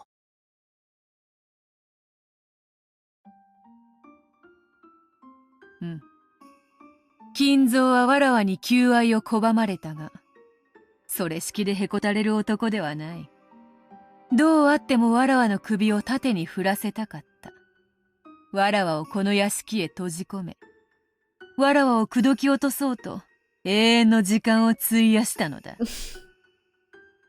So, I'm sorry. He wanted to get my consent, so he forced me. That's basically what it says. 強引なやつだな。しつこい男は嫌われるだろ。求愛に応えるかどうかは別にして、男をそこまで必死にさせるのは、まあ女としてそう不愉快ではない。しかしわらわは決して首を縦には振らなかった。なんとかその戒めから逃れようとしたが、 Just Kinzo thinks, yeah. あれの結界は強固で破れなかった。それでさまざまな抵抗を試みた結果、金蔵の結界から逃れるには肉の体を捨てるほかないという結論に至った。肉体というものは魔法を語る上でとても制約の多い器なのだ。肉の体を捨てる？なんだよそれ。幽体離脱みたいなものか？まあそんなものと考えればよい。しかしわらわは精霊ではない。魔女ではあっても、もともとは肉の体で生まれ落ちた人間だ。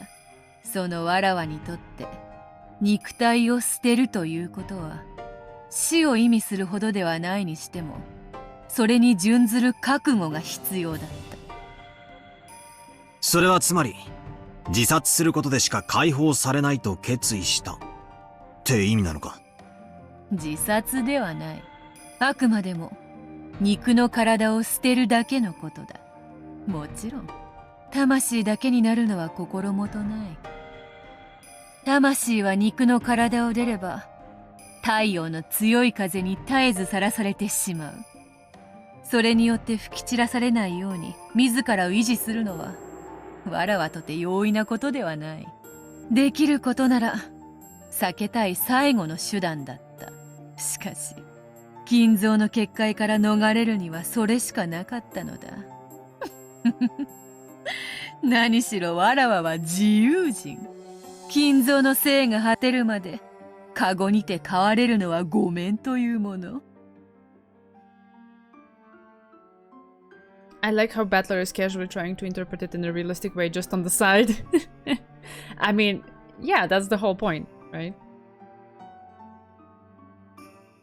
I couldn't understand the story Beato kept going on about throwing away her body of flesh, as anything more than suicide.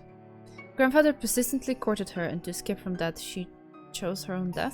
それで自殺したってのか？何を言ってやがる。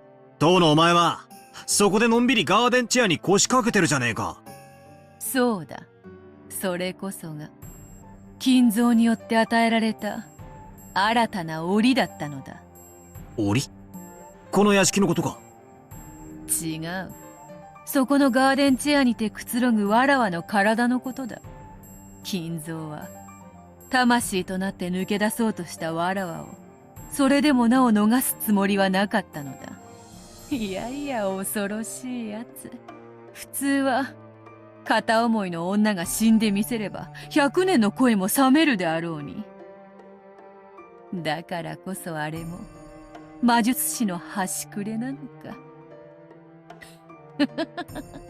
さっぱりわからねえ魔女っ子トークで煙に巻くな。つまり何だってんだ。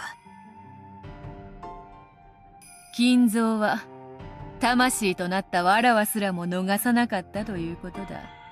人間の思いというやつは恐ろしい。これほどまでの魔力を発揮するとは。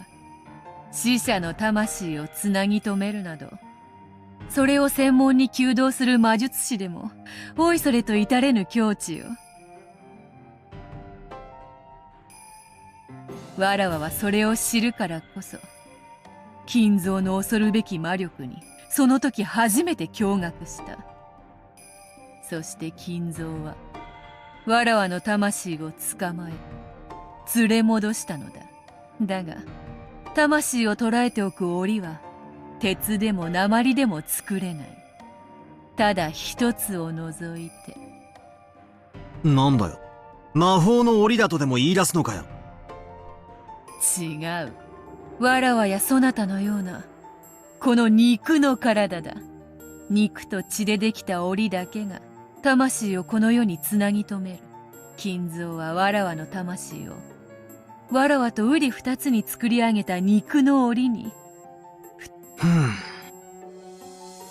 要約するとこういうことか。じいさまがしつこく求愛するんで嫌になり自殺したが、うまく死にきれなかったってことだろ回りくどい言い方しやがってからに。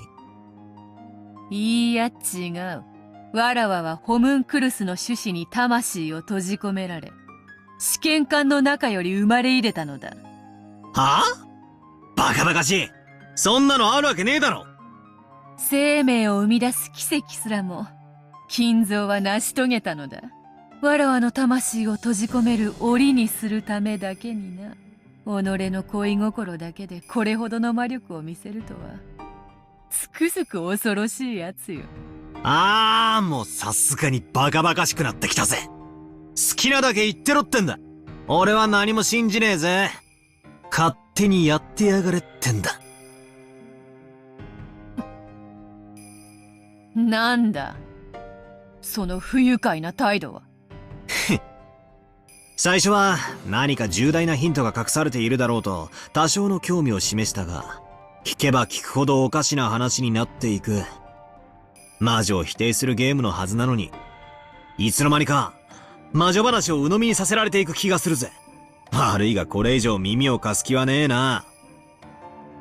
勝手に好きなだけほざいてろよ。How far it goes. 耳クソでもほじってるからよ。God, badly.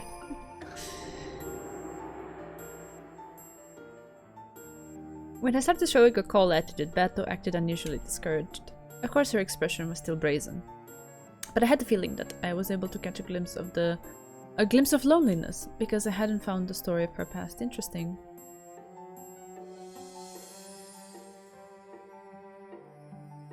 Oh, that's very cool, Lord Wu. Happy to provide. I have no idea what's happening. I am completely lost.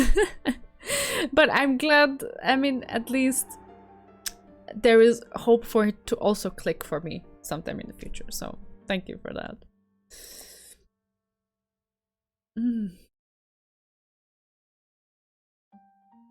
And that really easy to understand expression of hers. For some reason, that slight reaction made her seem pitiful, so even though I kept my couldn't care less attitude, I decided to humor her slightly. Damn it, even though she's an irritating witch, I'm still weak against her because her chromosomes are XX. At least you're aware of it. 信じる気は毛頭ねえけどよ。Just a lot of magic jargon you have to dive past. I mean, I have no doubt that it's very likely like speaking in riddles and metaphors or something else that is like hidden just like slightly underneath the surface, and I can't glimpse it properly just yet, but that's alright. 続けろよ。お茶菓子代わりに聞いてやるぜ。わらわの身の上話が茶化扱いとはな。Magic disease. Ooh. Okay. Sorry. そこまでこき下ろされてまでのこのこ語ると思うか？ After I made fun of her, Bato reacted a little sensitively. It looked like even though making fun of people was her specialty, she was horrible at being made fun of by other people. Like, of course. Just then, my cup of black tea suddenly made a sound, surprising me. お嬢様の魂は捕らえられ、新しい生命の檻に吹き込まれました。それはつまり、お嬢様が再び人間として生を受けたということです。Before I had realized, its demon butler had appeared and taken my cup, and was adding more black tea to it. Oh, really? I honestly don't feel like I'm doing much. Okay. ロノウェ、 That's encouraging. Thank you. もうその話はよい。こやつはバカバカしくて危険と言うでな。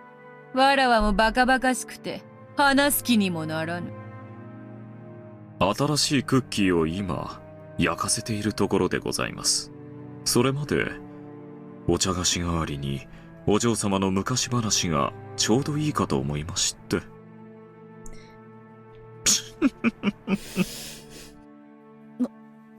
もうわらわの話は良いというのに。揃って不愉快な奴らだ。わらわは席を外すぞ。ロノウェ、給仕を済ませたらとっとと下がるのだぞ。バトラと無駄話などするでないぞ。He'll definitely do that. かしこまりました。努力いたします。I will make an effort. Okay. Beato's confusing female short temper took hold of her, and she turned her body into gold butterflies scattered and disappeared.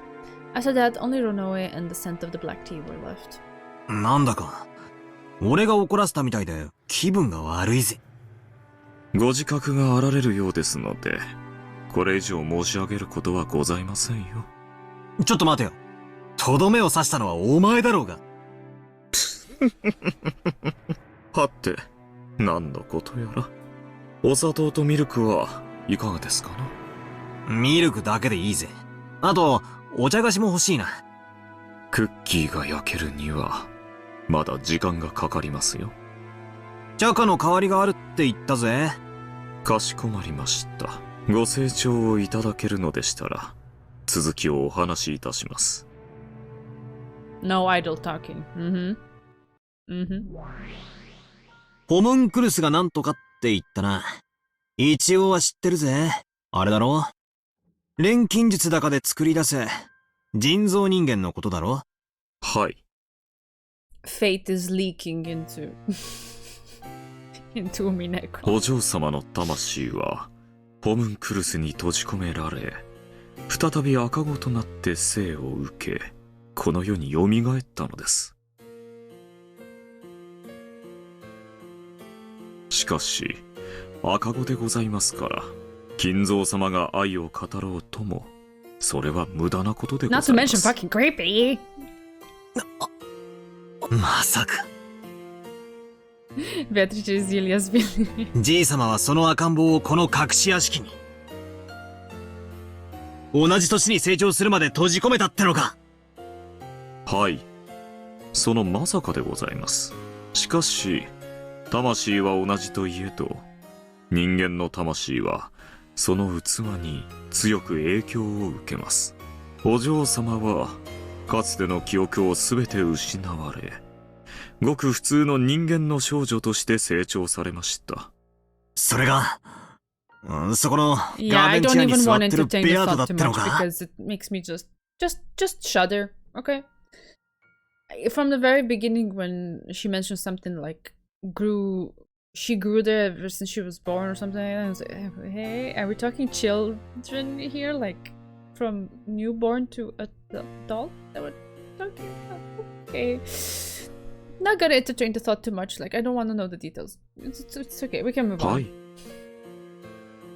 その通りでございます。まさに、瓜二つに成長なされました。しかし、魔女としての力は持ち合わせておりません。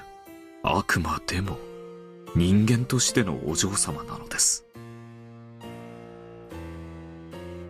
Beato, who was sitting in the garden chair looking up at the sky, asked that same question again. She asked who she was. The meaning of those words was finally starting to click. She couldn't understand why she was living here all locked up. Grandfather had seized Beatrice's soul, shut it up in a body of flesh, and then shut that up in a hidden mansion. Just Kinzo things, yeah. However, since she had lived here since the time she was born, she couldn't even understand who she was, or why she lived shut up in there. Wait. Who would take such a stupid story seriously? Why don't I change my interpretation? Essentially, couldn't it be something like this? Grandfather met Beatrice. He then fell in love with her and courted her, but she didn't nod her head in agreement. And so he got angry and shut her up inside his hidden mansion. Beatrice tried to escape, but no matter what she did, she couldn't succeed. So she finally chose her own death. And then,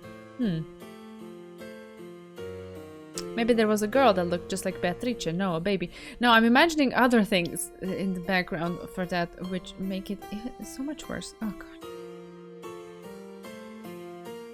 And grandfather raised this child with care.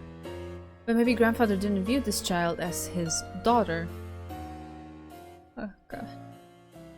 Shut my soul up once more into a cage of flesh. Those words probably meant that he didn't view this kid as her child, but as her reincarnation. Maybe that's what it meant. If you interpret it that way, even a story that weird might make a little sense. Might also... maybe? I don't know if I want to go there. Let's see where this goes. It's fine. I'll keep that. I'll just make a mental note of that if it's actually relevant. If not, I don't want to say something stupid. If you interpret it that way, even a story that weird might make a little sense. No. This might be some bullshit battle cooked up to confuse me. Hey, Piochin! I appreciate you being here. No worries. As if I could accept any of this. In the first place, Kwadorian, was it? There's no proof whatsoever that a hidden mansion actually exists. Hey.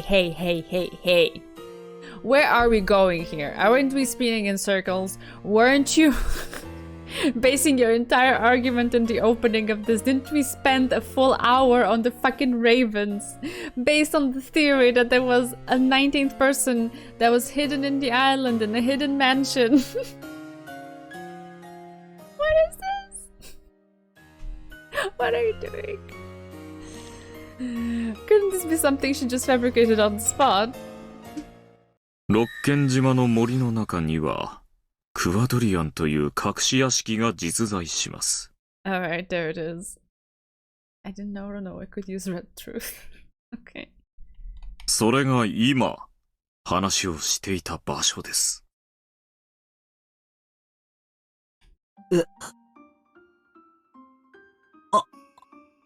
赤Ronoe used the red to say that Kwadorian actually existed. Did that mean the same thing as the red Beto used? これでも悪魔の端くれでございますので。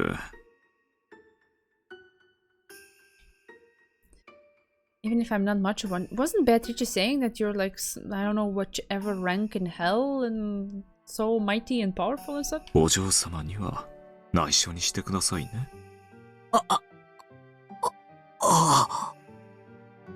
Beato, who knew I would try to trip her up, had grown extremely cautious when using red. To think that Ronoe could also use that red. He's being modest, I think. Okay. It's interesting for someone who acts so arrogant to also have moments when he's modest. Or he is just trying to put up the appearance of modesty. And anyway, it clashes with his general arrogance and other things. Of course, it's the red of a crafty man. I don't know how far I can accept it. But anyway, I might be able to get some hint out of it. このクワドリアンの庭でくつろいでるベアトとさっきのじい様との会話は真実なのか？はい、真実です。かつて実際にこの場所でお二人はこのような会話をなされました。Okay. 助かるぜ。さらに赤で頼む。あいつホムンクルスから生まれたなんて言いやがったが、そんな非科学的な魔法的存在実在するのか？ gonna grace that with red. その問いかけにはお答えできません。理由はステイルメイトになるからでございます。ステイルメイト？なんだそりゃ。チェスの用語で千日手のパーペチュアルと同様にそれ以上のゲーム進行が不可能になる宣言です。これは千日手とは正反対で指し手がなくなる。ある種の手詰まりの状態を指します。パーペチュアルに同じで、チェスではこれを引き分けにしております。I remember Bear made me read about it before I started streaming Umineko. I remember Bear. I do. I did look into it.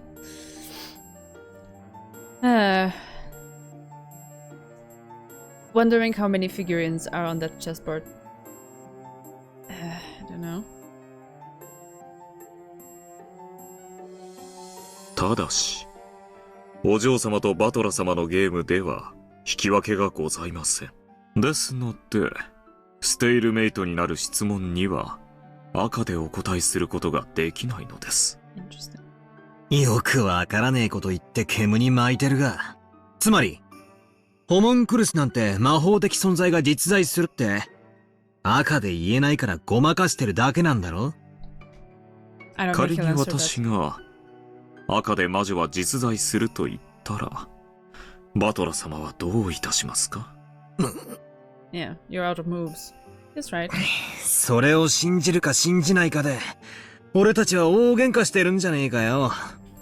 それを言われちまったら身も蓋もないぜ。ゲームオーバーだ。魔女は存在すると赤で申し上げたなら、 But that doesn't バ mean ト you ラ would 様には believe 反 it. 論の余地がありません。So it wouldn't be that Beatrice won, because Beatrice's condition for winning is not for witches to exist, but for Battler to actually believe in their existence. So Battler not being able to argue against it doesn't mean that he still believes it, right? Isn't that it? Isn't that the kind of nuance? しかしバトラ様はその理由が示されない以上、 Yes. それを受け入れないでしょう。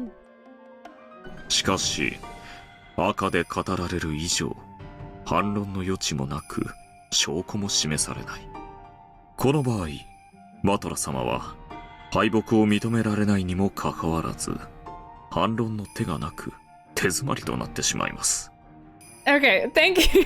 I did my homework. I did my homework. It would be more like breaking the chessboard in half. Yeah, I guess that's one way to put it too. チェックメイトされていないにもかかわらず、次なる指し手が存在しない。バトラ様が次の一手を打てない以上、お嬢様に手番が回ってくることはなく、ゲームはそこで永遠に止まってしまう。その結果、お嬢様があなたを屈服させることもできない。Instead, we have to suffer through another kind of eternity. That is the rest of this novel, which seems to be super long. But yeah, I'm just joking. I'm enjoying my time. これが手詰まりの状態です。それを回避するため、このような形になるご質問には赤でお答えすることができないのです。早い話が、身も蓋もない質問は禁止だと、そう言いたいわけだな。まあ、そりゃそうだよな。赤で魔女は実在するって言われちまったら、俺は花からお手上げだぜ。ご理解いただけて助かります。他の形の質問でしたらご協力できるかと思いますよ。奴がはぐらかした副賞要求には答えられるか。この島の人数だ。お嬢様が保留されている副賞要求にももちろん答えられませんよ。The length of Umineko is directly proportional to Battler's incompetence. お嬢様の家具でございますので、出過ぎた真似はできかねます。But doesn't that make it more on the one side more relatable to us as audience, because we're just as confused as he is in trying to reason through all of this, and he's, like I said, basically our proxy into the story. On the one hand is that, and on the other one, if he had been super competent and had figured it out already, we wouldn't be here. Like, it would be just like roll credits, pull down the curtain, close the stream, and let's go home because the job is done, right? So that wouldn't be very much fun. I think that's a positive overall.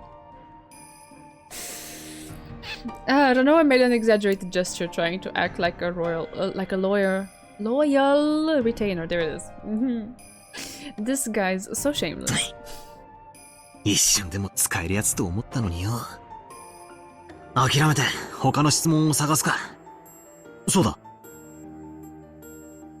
大事なことを確認するのを忘れてた。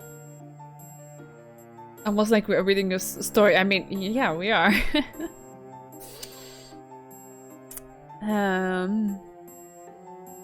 これはベアとの思い出話なんだろ？いつの話なんだ？まさか現在ってことはないだろ。はい。ここは1967年の世界。67. 19年前の世界でございます。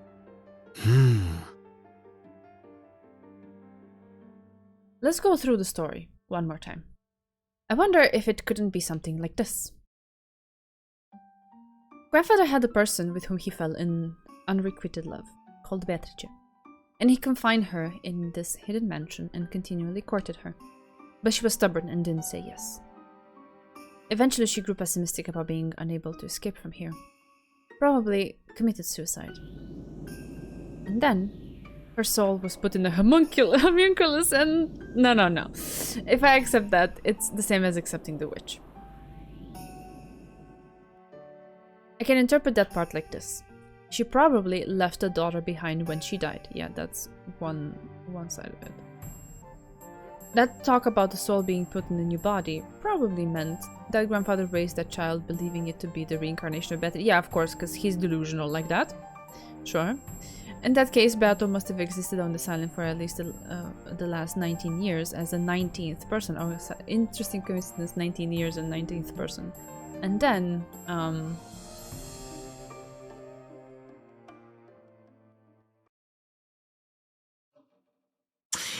混乱してきたぜ。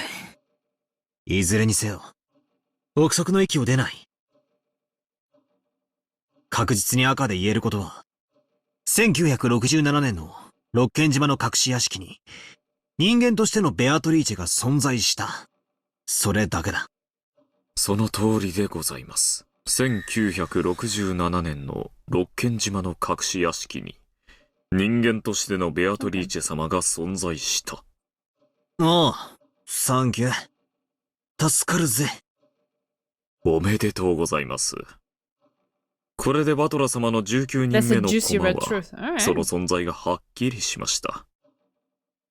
バトラ様が熱望された18人以外に罪をなすりつけられる19人目の人間。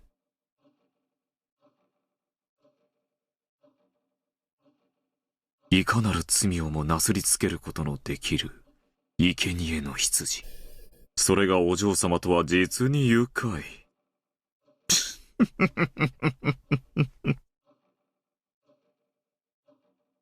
Ronoe laughed indiscreetly. Somehow I didn't like his phrasing, so I didn't feel like laughing along with him. そうだ。ローザおばさんは言った。ベアトリーチェは死んだ。私が殺した。どういう意味なんだ？ Maybe she bumped into her when she was... Okay, that's... okay, I don't know. Let's see if it's told to us, because I don't want to assume there. It gets too dark too fast.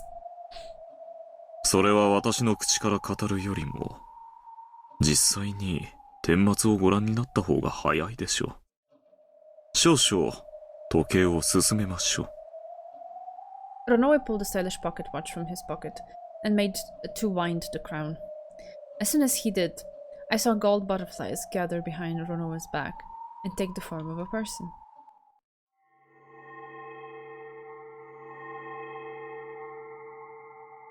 Was it Beato? I quickly realized that it was someone else.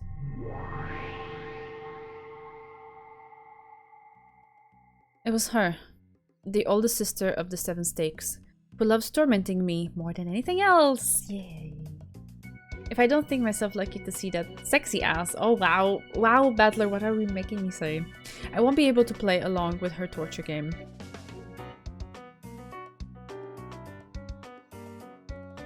Yeah, I have no idea why they would be showing it now. And also, it was at Beatrice's initiative that this was starting to be told. Because she was like, no, I won't tell you why I'm declining the red truth, but couple minutes later, okay, I'm gonna start to tell you. And then we're here. So I'm like not entirely sure what they're trying to achieve with this. I have to assume trickery at every step. Yeah. But yeah, like I said, it could be like a metaphor for something, like just like battlers trying to like translate it into something that could have happened in reality, like there actually being a woman committing suicide, but there being a baby left behind, which this scenario puts me in this train of thought of like, okay, so not only did he court her, but he, you know, not nice. And then there was a child left behind who had to keep enduring the torture, and then I don't know what happened that and what kind of ramifications that has into the current day and what's happening on the island and so on. We should just ignore everything that dreaded witch conjures out of her venomous mouth. Yeah, we should just not be reading the novel at all then. I don't know. Yeah, we know. It's, yeah, another direction in which my mind was going, but I think maybe it's not that relevant anymore because we seem to have gone through the first route, was that maybe if, you know, the lady had existed and committed suicide and had not left the child behind, maybe that can tie in with what was it? Was it an orphanage that Kinzo was supporting?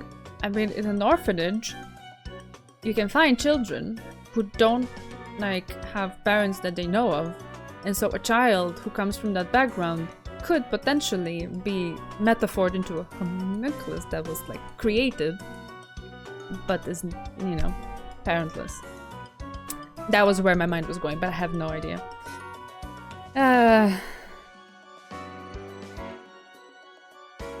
Alt 4, yes.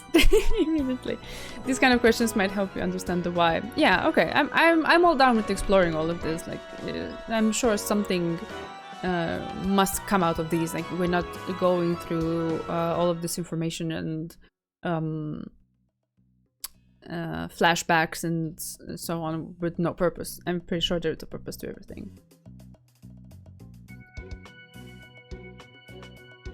Right. Let's see what's gonna happen now. まだこちらにおられましたか。ベアトリーチェ様が至急お呼びです。はて、至急のどのようなご用やら。少々、バトラ様とのおしゃべりが過ぎたようですね。それではバトラ様、私めはどうか引き続きお嬢様とのゲームをお楽しみください。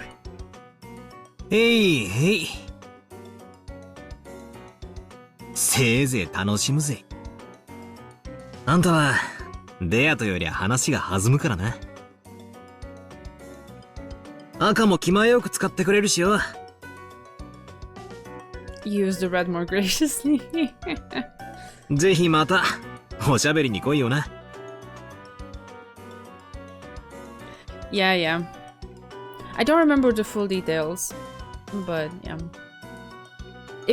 If it were tied to that, it would start to make a little bit more sense, I guess. バトラ様、私めもこう見えてもお嬢様の家具。You definitely do not act like furniture, my dude. お嬢様が望まぬことはできません。I think Genji has taught us what the epitome of being furniture is. And you are not that. You're just saying that you are. But in essence, you are. And we can see that. It's all over you. I can see.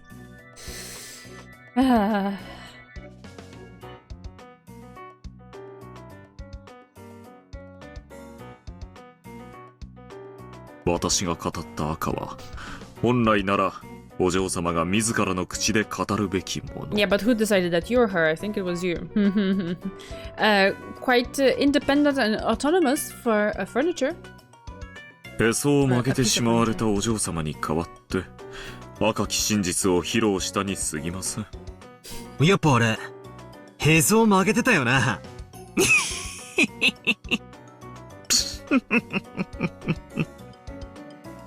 Seeing me and Onoe incomprehensibly hitting it off, that 7 stakes chick cocked her head slightly. ロノウェ様、ベアトリーチェ様をお待たせしております。お急ぎを。ええ、直ちに参ります。それではバトラス様、後ほど。ようやく仲良くなれてきましたね。やはり、良い友人になれる気がします。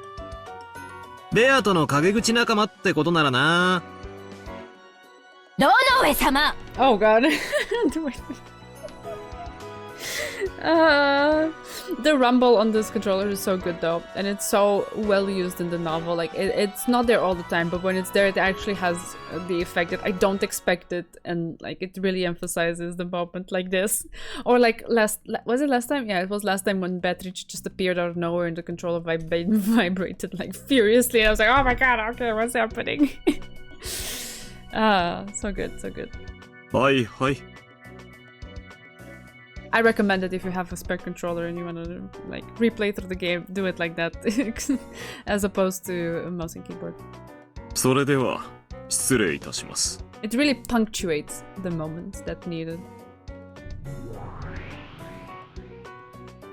Maybe it was because she really didn't like seeing him act friendly with me, or maybe it was because she had really been told to hurry. The 7 stakes babe, chick, babe, oh my god, bellowed sharply at Ronoe, and he laughed foolishly and disappeared, as if running away.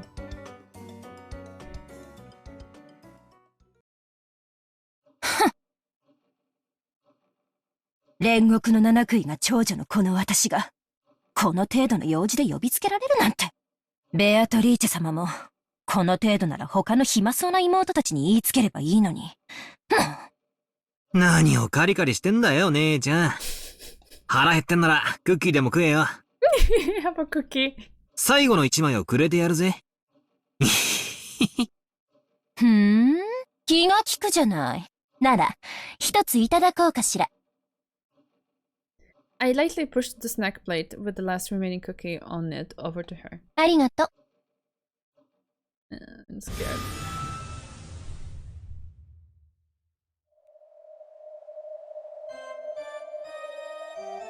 As though coming as a replacement for the period at the end of the sentence, sharp sound pierced the table.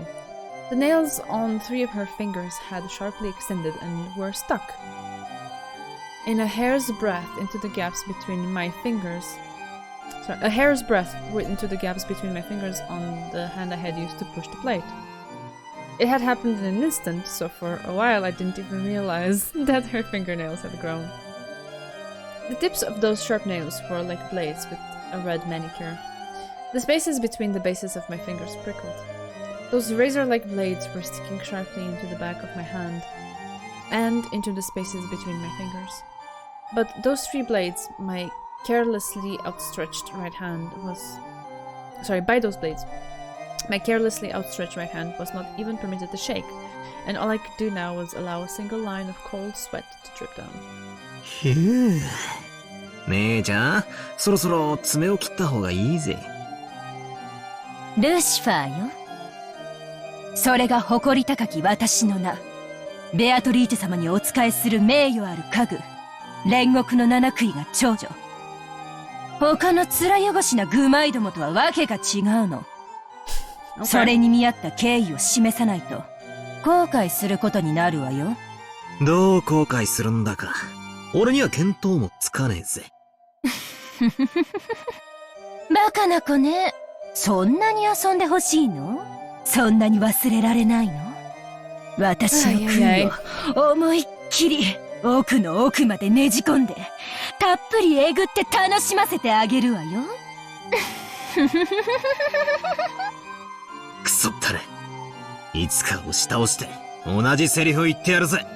あらそう？楽しみにしてるわね。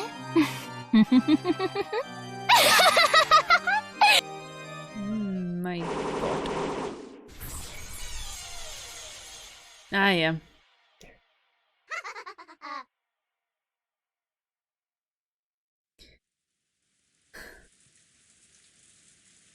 Rose eventually regained her calm. The men wanted to hurry her into talking faster, but Kyrie intervened. If something like she had just mentioned really had happened, it was an abominable past that she wouldn't want to remember. After taking several deep breaths with her hand over her chest, it seemed that she had more or less gathered the resolve to talk.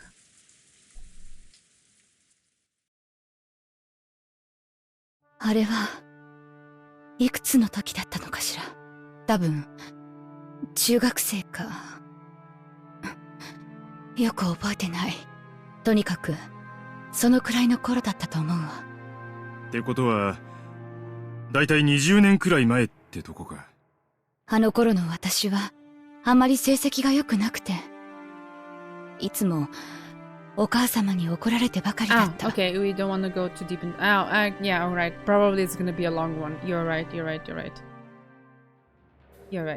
It's cutting the stream a little short though. Is that alright with everybody? The story is long. Yeah, okay. Then it makes more sense to give it its proper time and see it through from beginning to end in one fell swoop. Alright. So then we will see what happens, or what happened next time.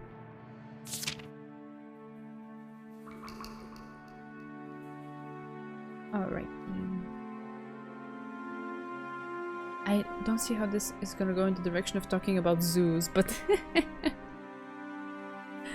I guess we will find out next time. Alright.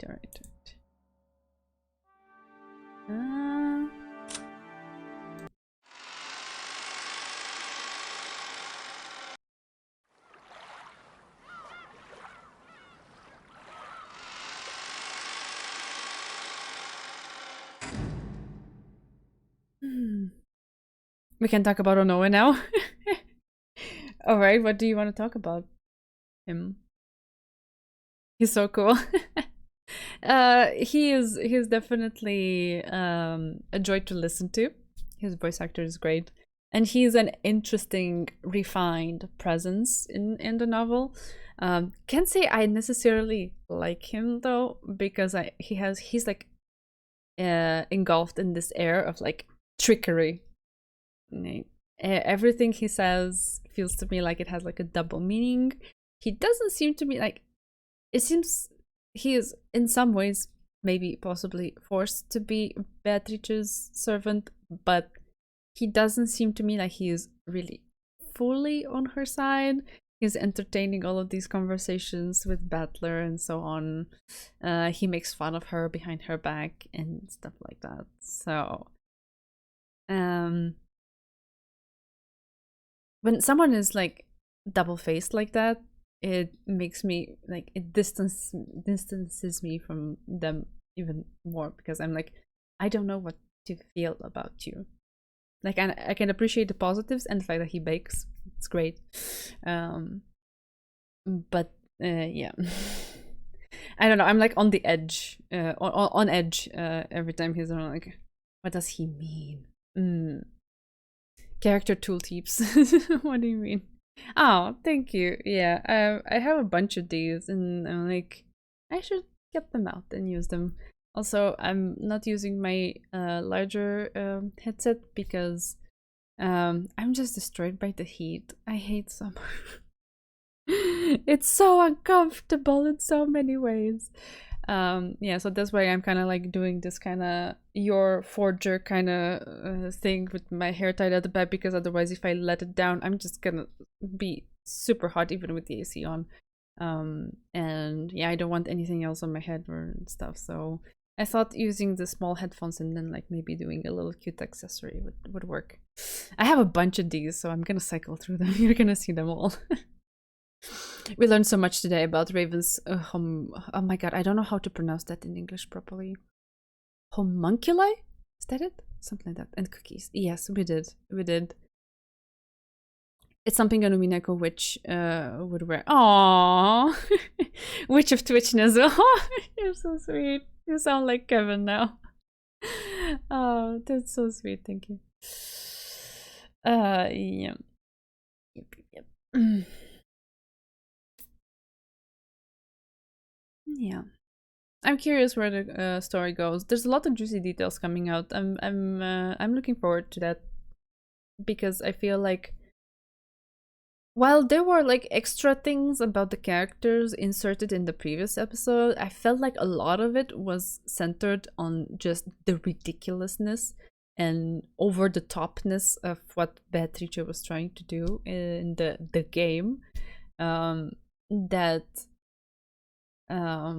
substance was kind of like few and far between, and you had to like kind of like pull at it and extract it from all of the like crazy things that were happening there, or maybe even just be stumped and unable to extract it. It was like, what the heck just happened kind of situation most of the time.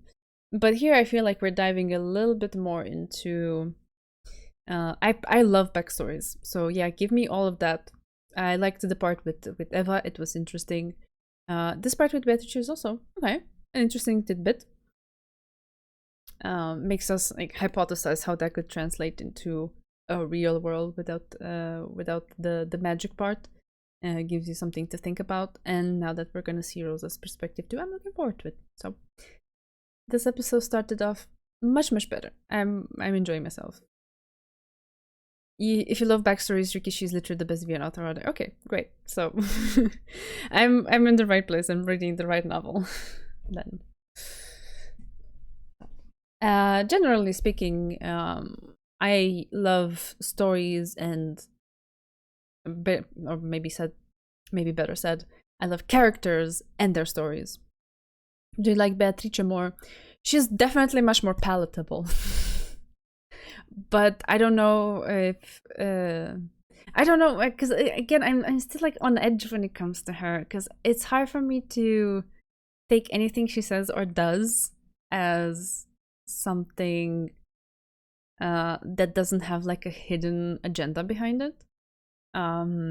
Although she did seem, at least from the way she was written and portrayed, she did seem affected when going back to this part of her past, which genuinely seemed in the moment to be something that made her feel vulnerable.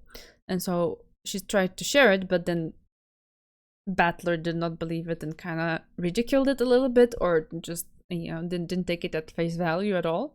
And so she felt like going away and not continuing in that direction anymore, which is interesting. It's a side of her that we haven't really seen that much so far. We've seen like the arrogant, over the top, dominant kind of Beatrice more so far. Character writing is Rikishi's strongest point in my opinion. Yeah, so far all the characters are just, it's great. I love diving deeper into their backstory, so I'm hooked. I'm all for it. Even for the characters that I don't like so much, I still enjoy learning their stories and understanding where they're coming from.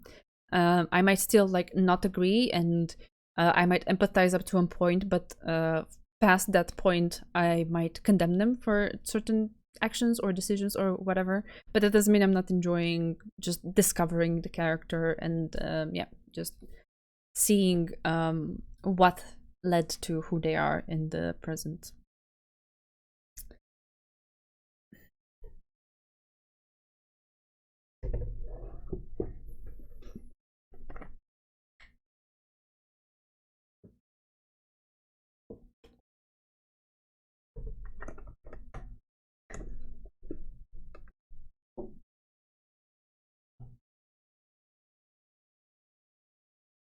Well, we're still in episode 3. There's a lot more character development and backstories to see. Yeah, looking forward. He made burn, so I agree. Aww, Chitarin. That's so sweet. The way you like your characters, like, adorable. Adorable. Oh, we have some fan art from there. Oh my god. Oh, the tiny Beatrice in the corner, like, ah!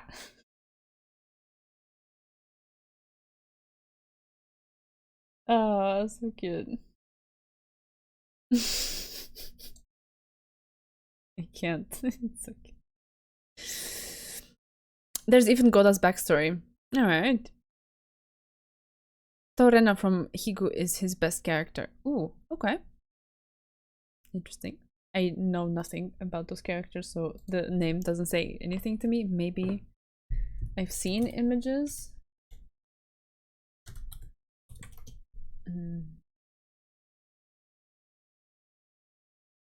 They're not from Higurashi. Ah, okay, I see, I see. I've seen images of her. That's all I know. That is all I know. I don't know if me going for that at some point might be, I don't know, might be something for me, because if it's like more on the horror and like the gore part, I'm not necessarily a fan of that. It's not my cup of tea. Maria and Rosa and the relationship is my favorite. He did a great job portraying or allowing us to see and dissect all of the layers of complexity that lie there. And I think, at least in my view, it's a job well done, because I can both side with the characters, but also condemn Rosa a little bit there, because we had the conversation already. No need to dive deeper into it. But I can both empathize and also point out the flaws. So when something leaves me disconflicted, it's a job well done. Hiku can be a gore fest, way more disgusting than this game. Yeah, that's what I'm afraid of. Umineko is a lot more philosophical. Higurashi is kind of more gory, yes. It's still a good story though. Okay, I'll keep it in mind.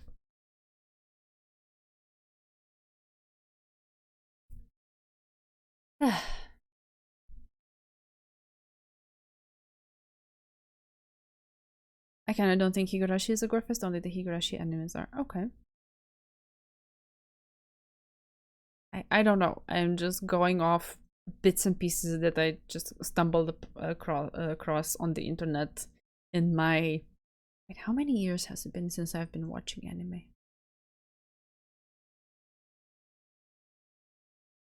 It's been 2006. That was 17 years ago?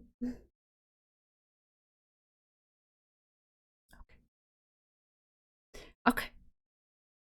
That's a long time of watching anime. Yeah, so I've bumped into things occasionally, especially in the beginning, because I know it was like really big and people were like talking about it. Like over time, obviously, it has not necessarily died down, but it's just the information doesn't reach me as much anymore. I'm also not as active on like communities where people talk about it that much anymore. But like from what I had gauged at the time, yeah, it was quite something. And I was like, okay, I see people are talking about it. They're excited about it, good, but it just doesn't look like my thing. So I kept away. The VN is relatively tame. Can be, I agree, but chapter 5 is crazy. Okay. Just because I haven't watched Umineko anyway. I mean, I think this is fine. I can only imagine just how much things are like crunched together and like they had to be cut out because otherwise it wouldn't have fit. And so far I am thoroughly on the side of like this is how I like to be exposed to the story. It is the perfect way to do it. I don't need anything else. So yeah, I can only imagine that it's probably hard to achieve it. It has a good OP and a funny ED. Okay, at least at least it's got that going on for it. Yeah, one thing about these things is that they make my ears like itchy. I wear them for too long. Yeah, well, you can't really adapt a novel this long and with so much. Yeah, that's what it is. It can't translate as well to that medium. Try as you might, it's never gonna achieve the same thing. And that is fine in a way, because maybe there are people who would prefer to experience that way, but for me, I'm fine with like being patient, taking my time, absorbing all of the details. It's great. It's great. Just keep it going. It's fine for me. Better than my Fabian's adaptation. It's literally a I'm so sorry, Chudarin. I guess that happens too.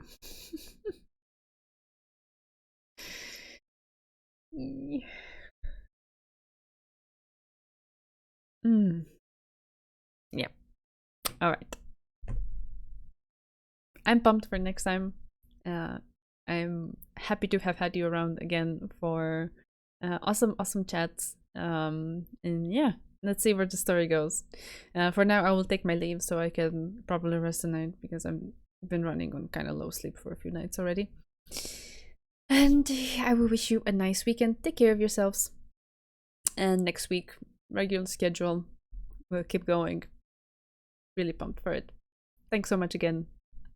Love you and have a good night.